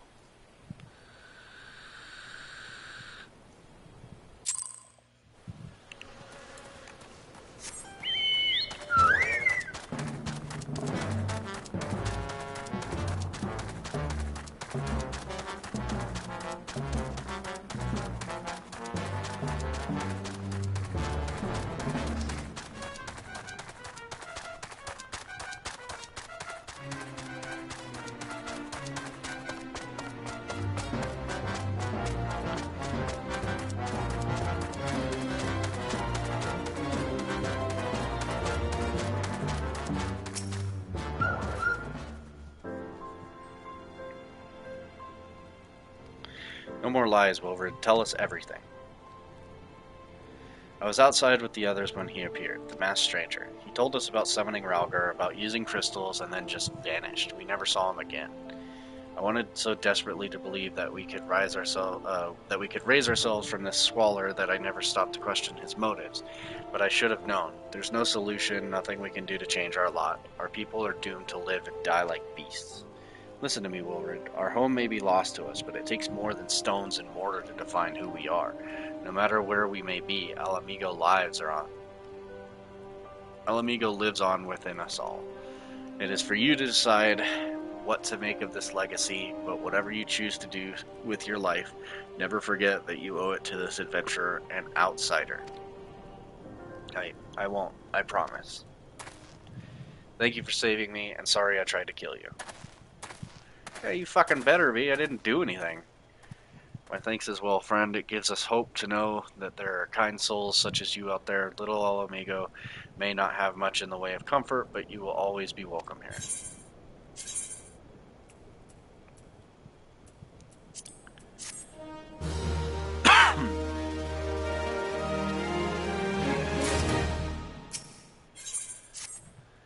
Would that we had more information to offer, but what Willard told us is the extent of our knowledge of the masked stranger. Left unchecked, that man will bring about great pain and suffering. I pray that you'll find and put a swift end to that creature for the sake of the young ones who died by his poisoned words. Alright, and now we go back to Minfilia.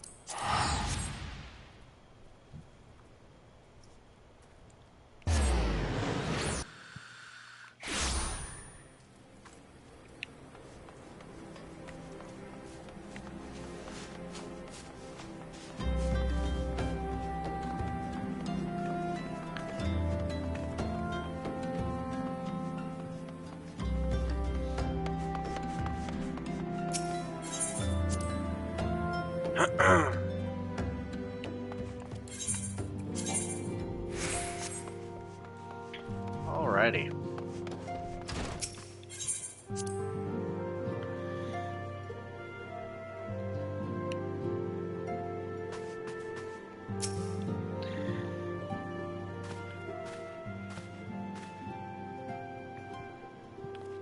Welcome back, Leaf. I'm reliably informed the investigation took you to Quarry Mill and Little Alamigo.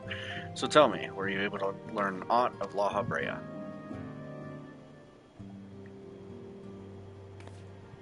Planted the knowledge of summoning in impressionable young minds, you say, precisely the kind of deception the Ascians would employ. While many of the ills that ail the land can be attributed to the calamity, some are being brought on by a malign will. We must needs delve deeper into this while things remain quiet on the primal front. All work and no play makes Minfilia a dull scion. Did you say something? Nothing, milady. Mayhap we ought to rest a while before speaking further of the investigation.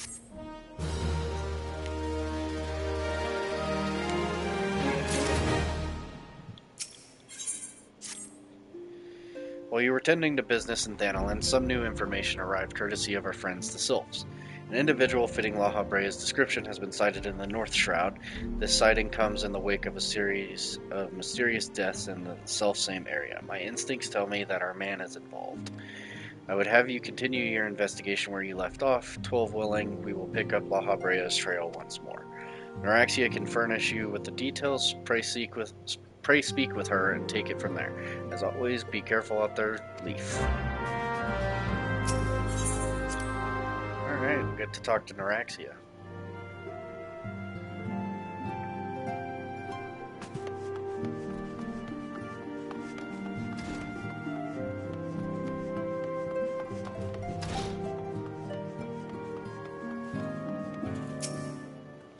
Walking One is to investigate Sinister One, then heed well this one's words. This one is friends with the Walking One in the Ash Crown Consortium. According to Friendly One, a Digging One named Medrod had an encounter with a scary Masked One. This Masked One is most certainly Sinister One. Walking One should go and speak with Digging One Medrod. Digging One is to be found at Falgord Float in the North Shroud. Alright, but before we do that, we have a class quest to go do.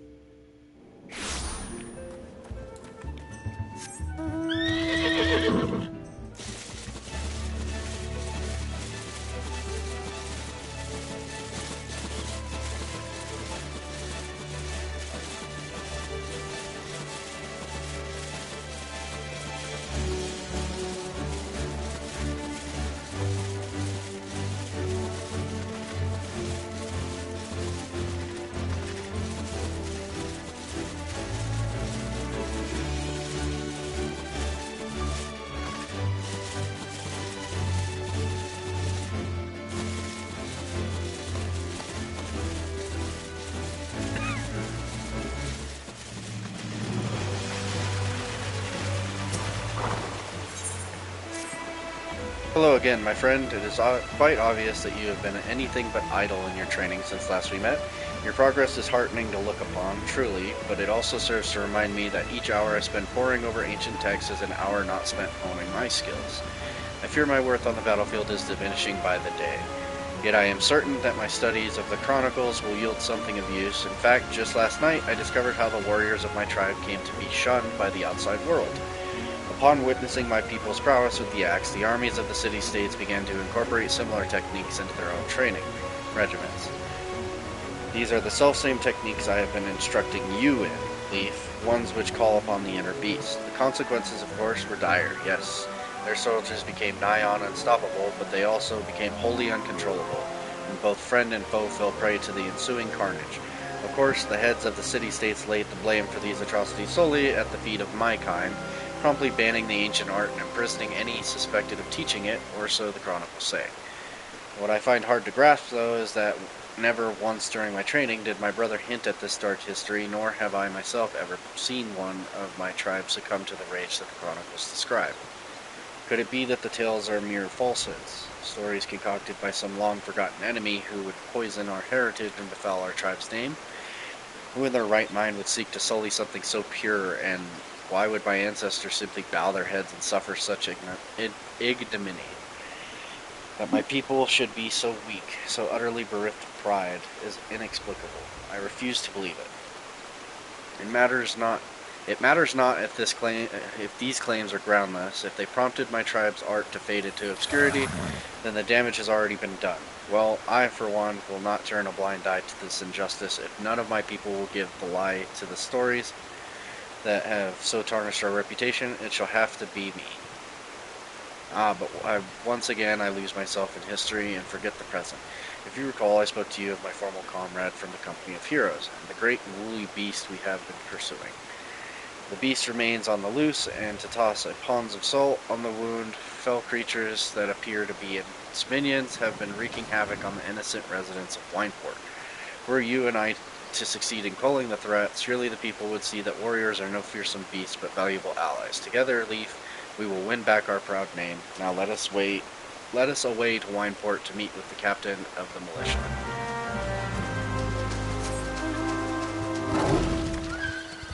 Alright, so we get to go to Wineport now.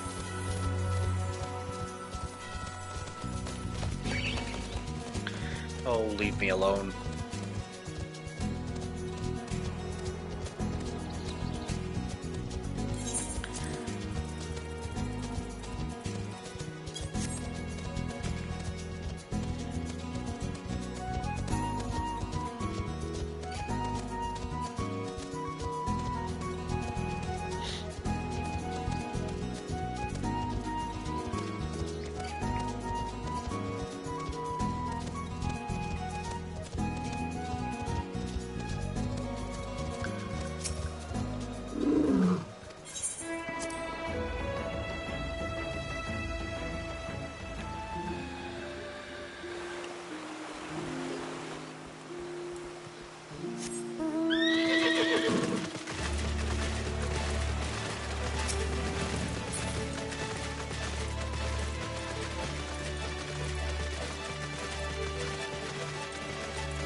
Is much obliged for your aid. The fiends come relentlessly, and what new able-bodied men we have find themselves hopelessly overmatched. Indeed, the western gates have been so besieged that they are currently left without any manned defense.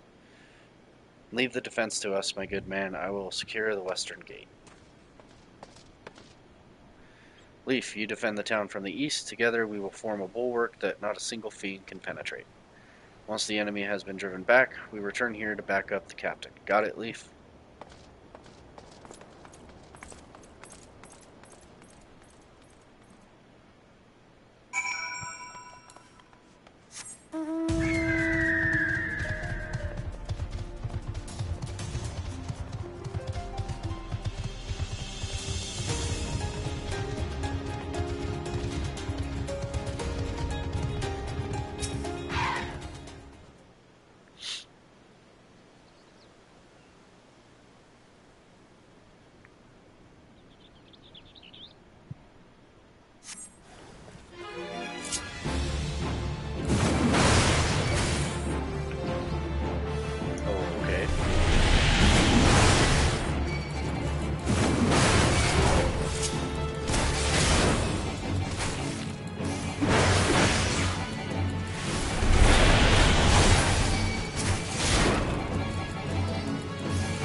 port we go.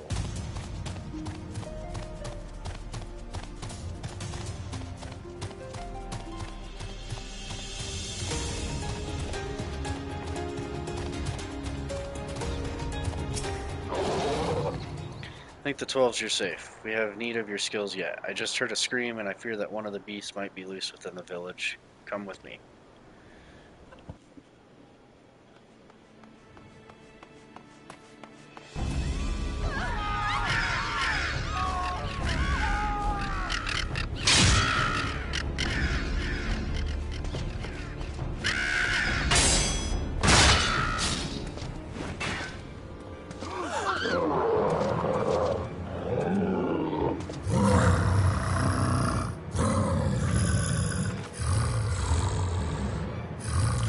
Monster, get away, get away. Monster, but I...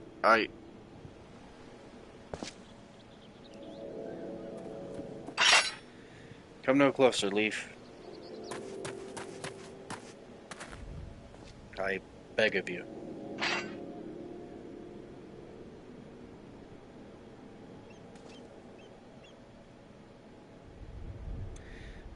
I must return to the falls.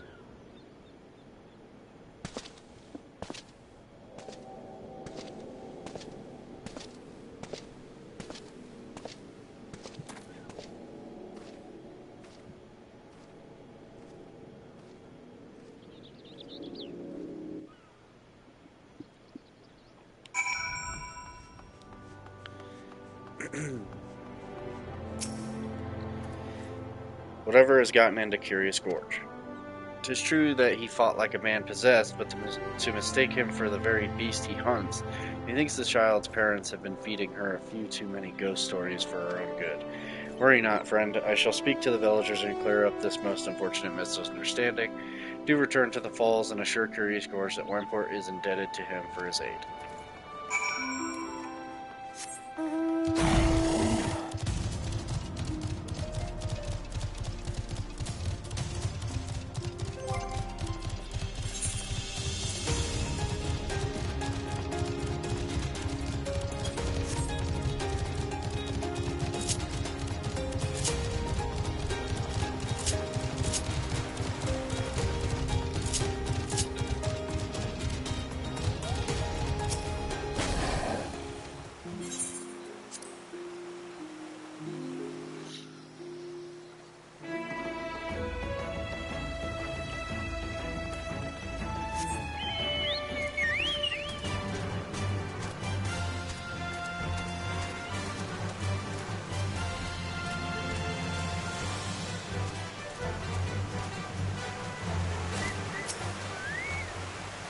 Leaf, please forgive me for leaving so abruptly earlier.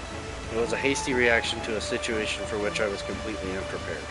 While both you and I know that I was in complete control of my inner beast, I now realize that to the layman's eye, it may have seemed that, well, the opposite was true. Mayhap it was this very misapprehension that lent weight to the lies which led to my tribe's disgrace. And if that is the case, then perhaps I should return once more to the Chronicles and endeavor to reassess their message in light of this discovery. Speaking of light, your soul crystal, Leaf, it sparkles. Does the soul of the warrior have aught to reveal to you? Any whispers of import? If only they hadn't forsaken me as they did my brother. Oh. Yes, well, I suppose that is that. I must continue my studies and you your training. I hope to have something new for both of us very soon. Until then, my friend.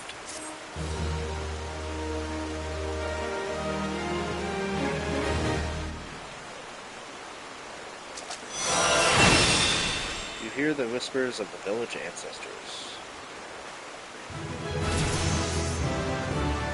I learned Member of Tempest, which is just our combo to overpower, but nonetheless, still good. Alright, so we are going to go now to Fallboard Float.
Alright, sorry about that. I had to go deal with something.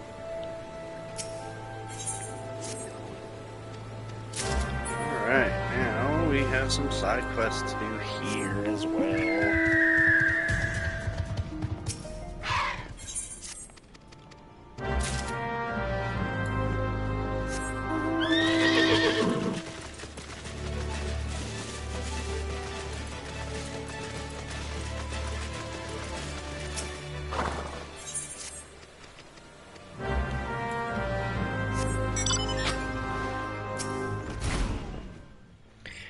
Please leave me be. I'm not long for this world. I look death in the face. 'Tis only a matter of time before he comes for me, just like he came for that poor woman. We gotta soothe him. Calm down, dude.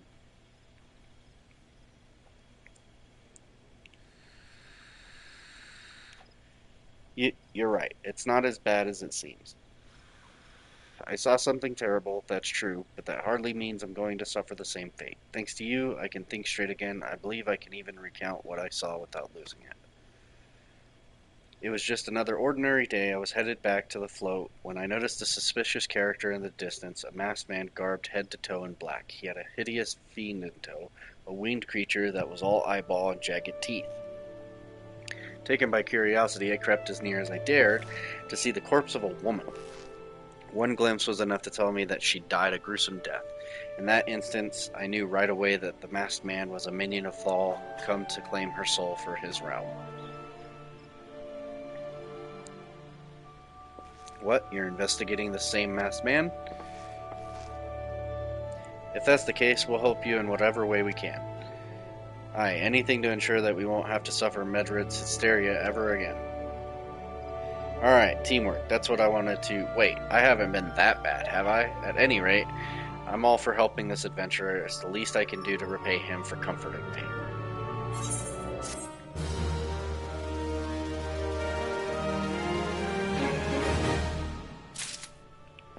Alright, give me 1 second. My dogs are whining for whatever reason.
Alright, sorry about that. I had to take care of the dogs. One of them got their paw stuck in the thing. Can't think of the word right now. So here's what I know about the deaths. All the victims were found with their faces torn to shreds. Among the local fauna, only the Skilkin known as Ziz could inflict such wounds. That's why some folk are pointing the finger at them. I somehow doubt that the answer is that simple, but for the sake of thoroughness, we should look into it. Why don't you put down, say, 3 of the creatures and see if you can find any proof connecting them to the deaths?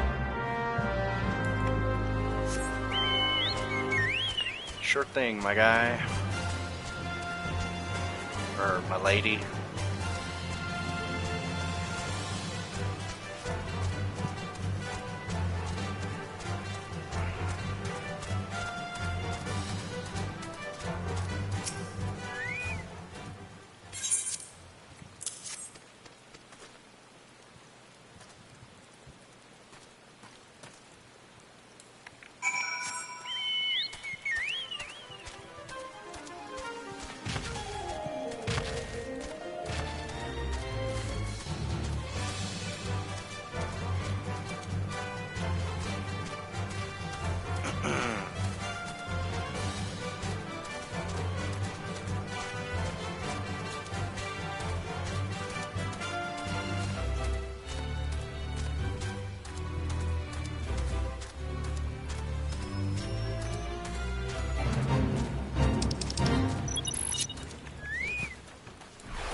Alright.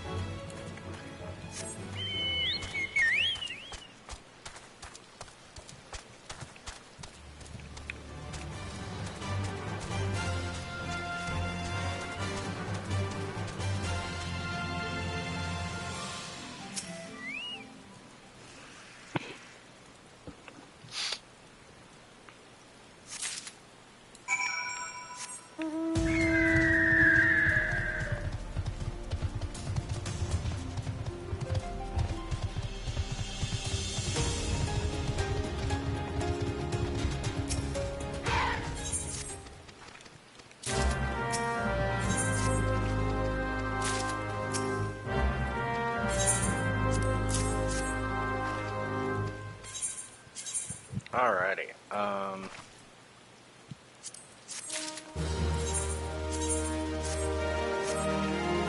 Okay.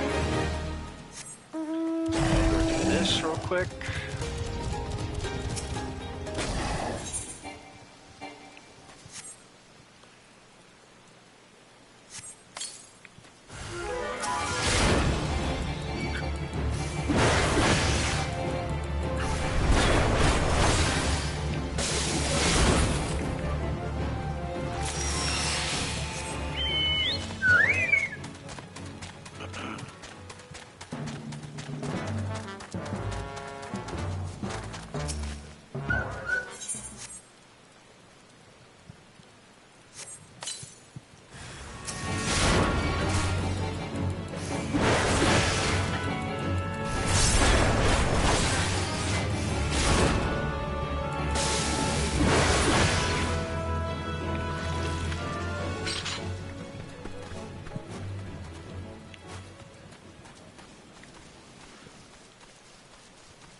Hope this doesn't kill me. Okay.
do this? Oh.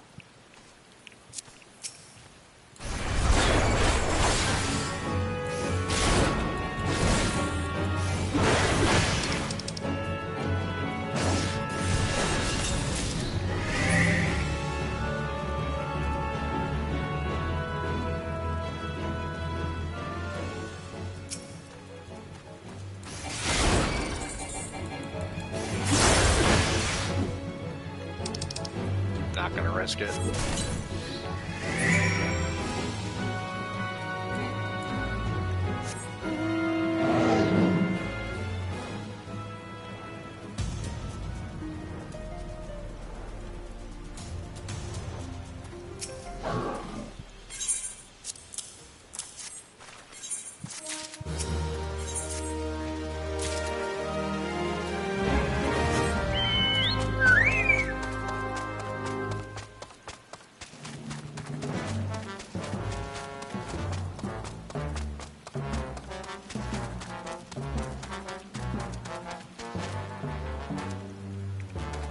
If I remember right, that's down there, so I'm not gonna do that just yet.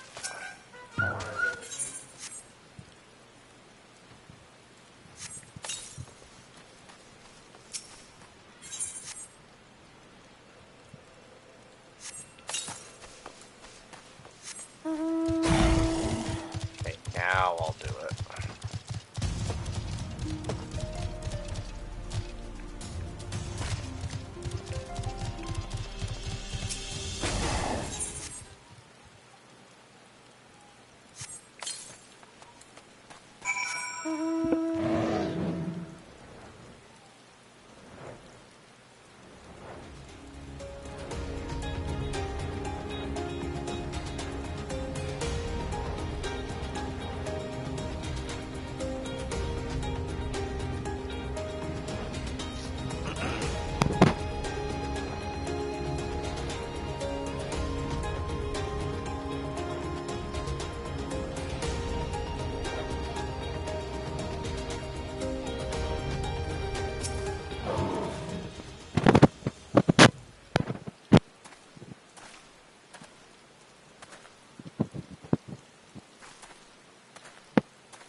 Oh, gotta love side quests, but I want them out of the way and off my map, so.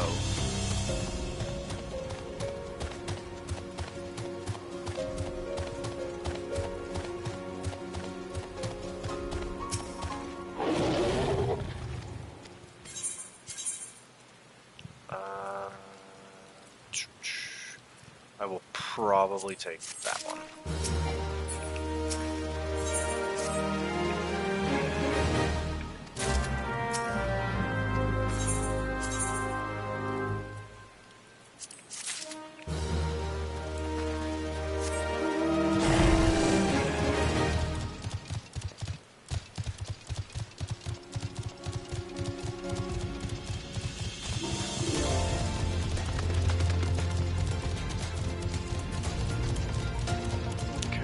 As far as I can tell, there's no quest for the balloons, so I'm gonna probably just kill them.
Alright, now we go back to Paul Gordon Float.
Alright, Adine, I killed your Ziz.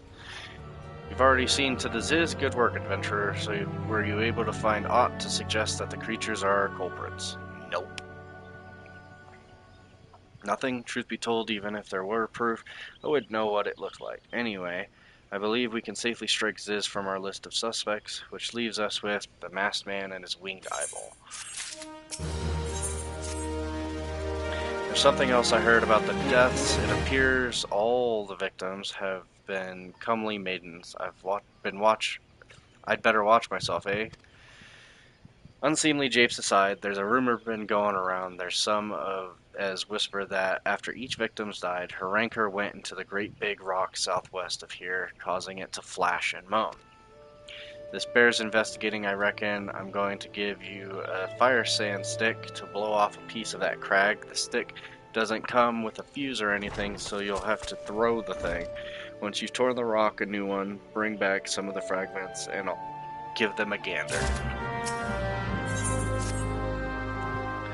There is something you should know. I have been keeping this to myself lest I worsen Medred's paranoia, but I too have seen the winged eyeball.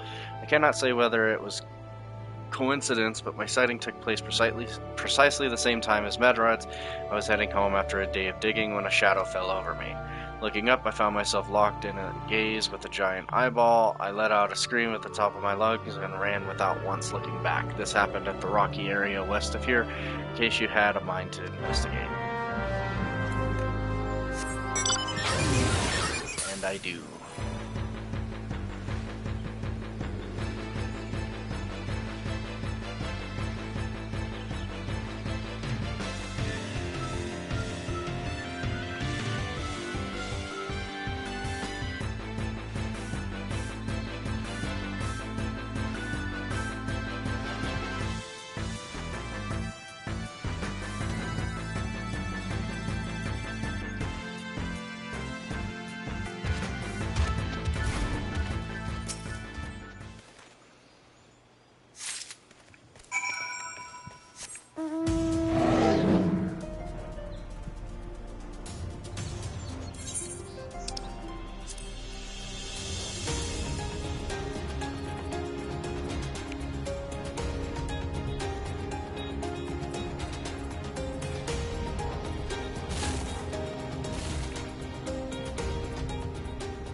Oh, god damn it.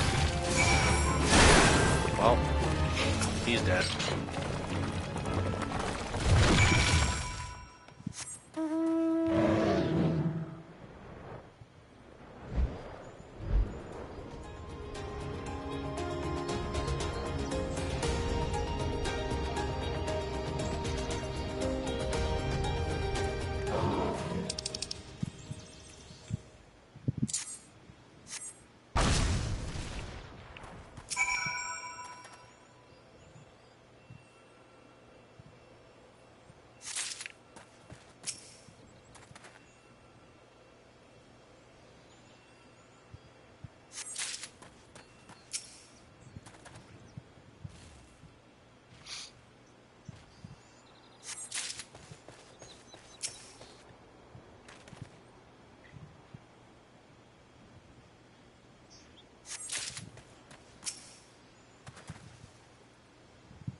see what this guy saw.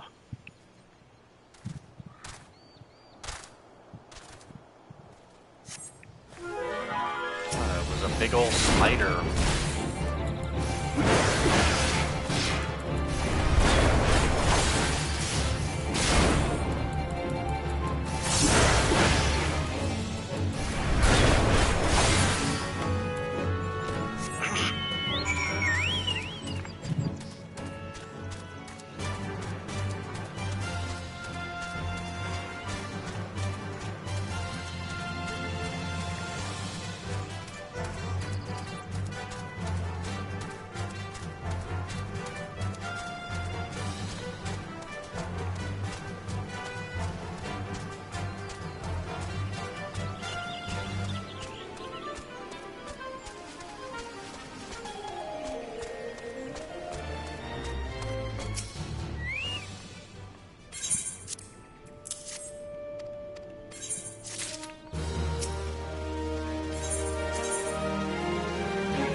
Alright, Adine, here's your rocks.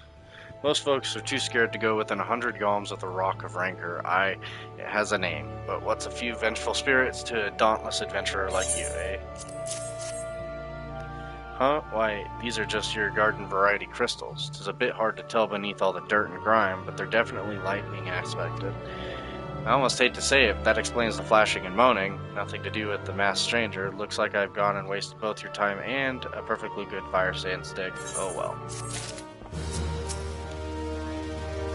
A monstrous bane might appeared, and you slew it? That creature had long been a scourge upon the folk of Falgord.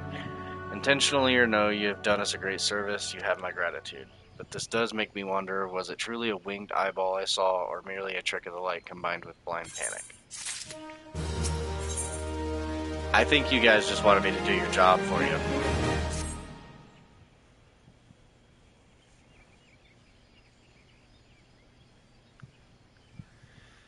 There have been no promising leads in the murders. I can scarce get a wink of sleep knowing that the killer is still at large. Judging by your furrowed brows, I take it this sorry business troubles you as much as it does me.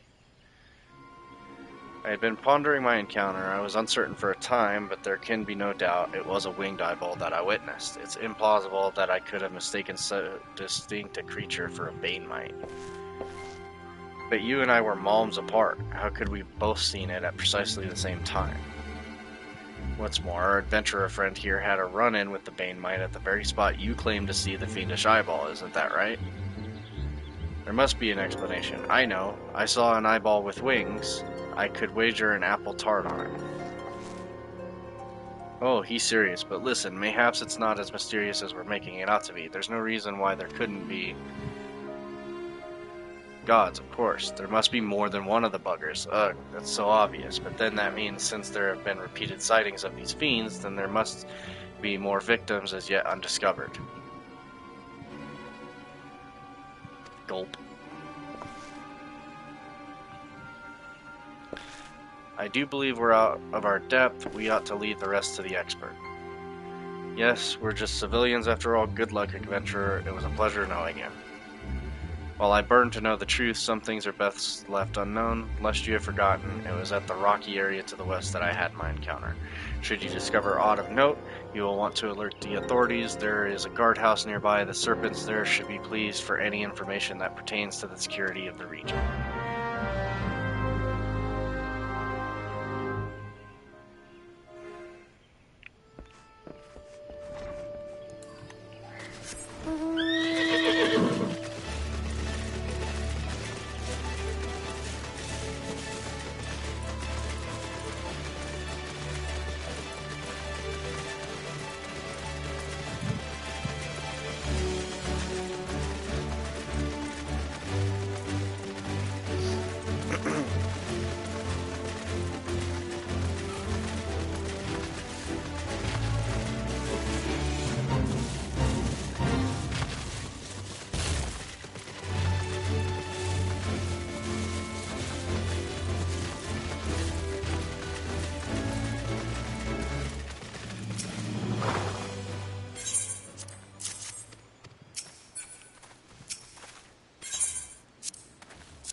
Greetings, adventurer. Is there aught I might assist you with? Yeah, here's a corpse.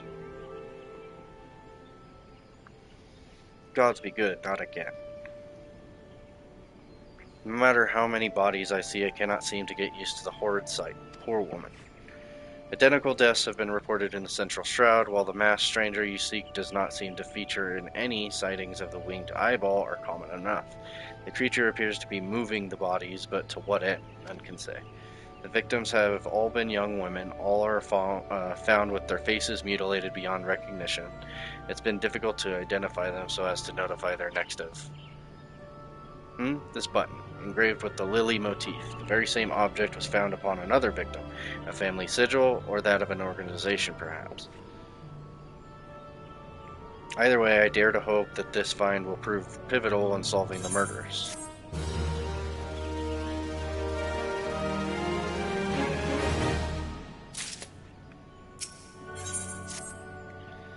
I would have you hold on to the lily button. You will need it to continue your investigation. While it isn't standard procedure to entrust key evidence to individuals, you have proven yourself reliable and resourceful in this matter. I see no reason why you shouldn't carry on your work. If I might make a suggestion, you may wish to take the button to Gridania and have it examined by Mion. Mayhap someone in her vast network of contacts can shed light upon its sigil.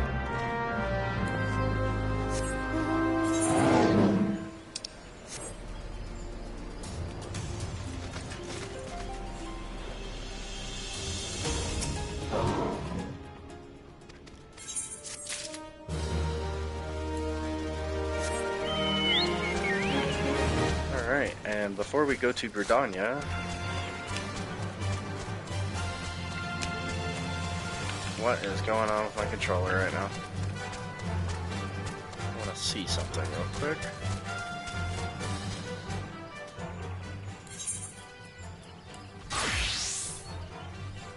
No.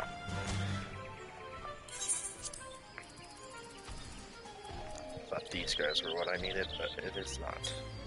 Okay. So we will change back to a warrior, and we will make our way to Gridania.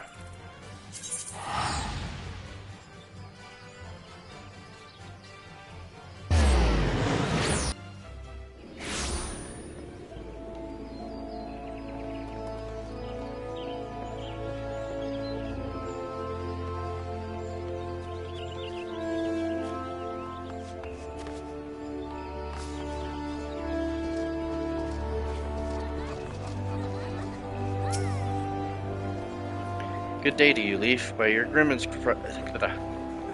expression, I suspect you aren't here for scones and herb tea. No, I have a button for you to look at. Well, isn't this a lovely little button? The engraving is quite exquisite, artisan-level quality, I would say. Where did you say you found this? On a dead body. Lovely. Anyway, I'm afraid I do not recognize the lily sigil. You will have to find the answer the old-fashioned way, by asking around. You could do worse than beginning with Bernadette over by the Aetherite Plaza. She has a sharp pair of eyes, that one.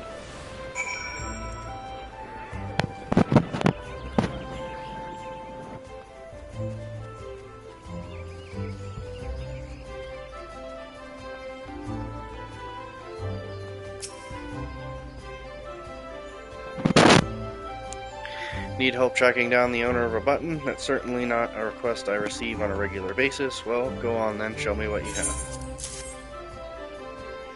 Seems to be some manner of decorative button, reminiscent of those worn by the families of old, though I cannot claim to know its sigil. However, I can say with certainty that the white lily is a recurring theme in Gridanian culture.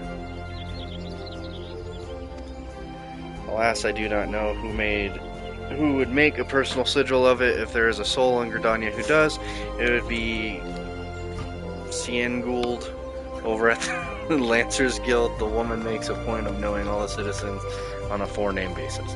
No idea how to say that name, so...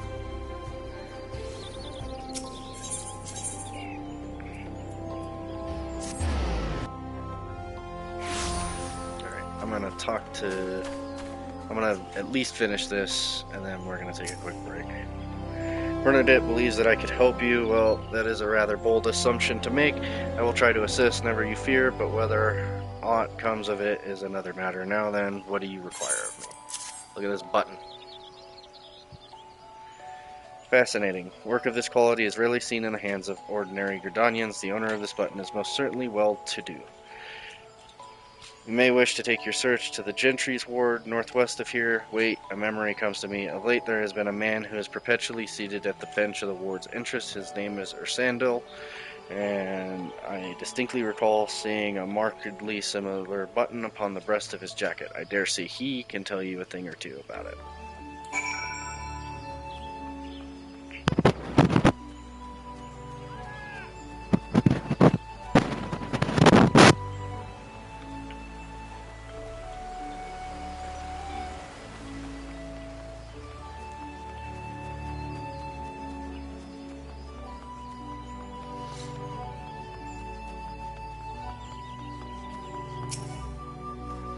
Do not believe we are acquainted. Pray leave me to my thoughts. Here's a button for you.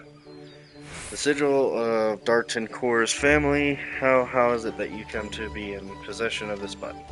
From the body of a murdered woman? Her face, was it marred in any way? I had feared as much. I can no longer feign ignorance. I shall reveal to you the truth of the deaths, but on one condition. You promise to put an end to my lady's madness and free her from her torment.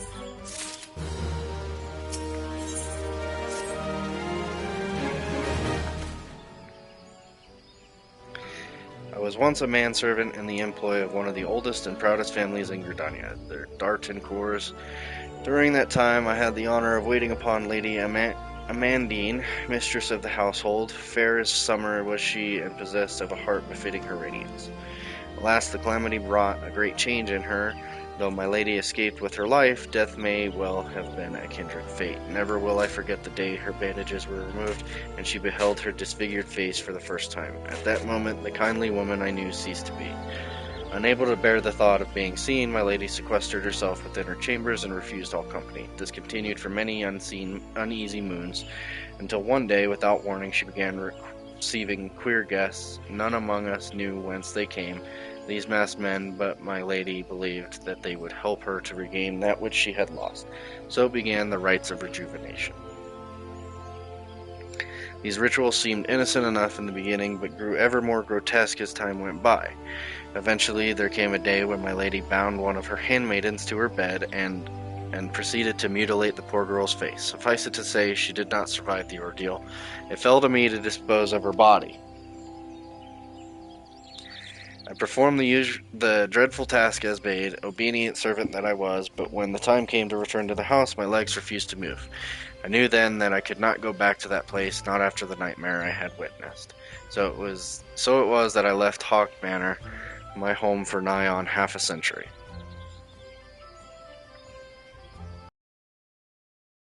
Slain, and longer still for the woman that Lady Amandine had been. Yet one cannot weep forever, and I endeavored to put the matter behind me. Indeed, I had resolved never to speak of my experience until you appeared before me. My lady's madness must be ended, lest more innocent lives be lost. Lay her tormented soul to rest, as you swore to me you would. She awaits you at Hawk Manor, on the western edge of Central Shroud. Go now, go and do what must be done. Cool, I get to go kill an old lady. But we'll do that later. I'm going to take a break, so I will see you guys all later.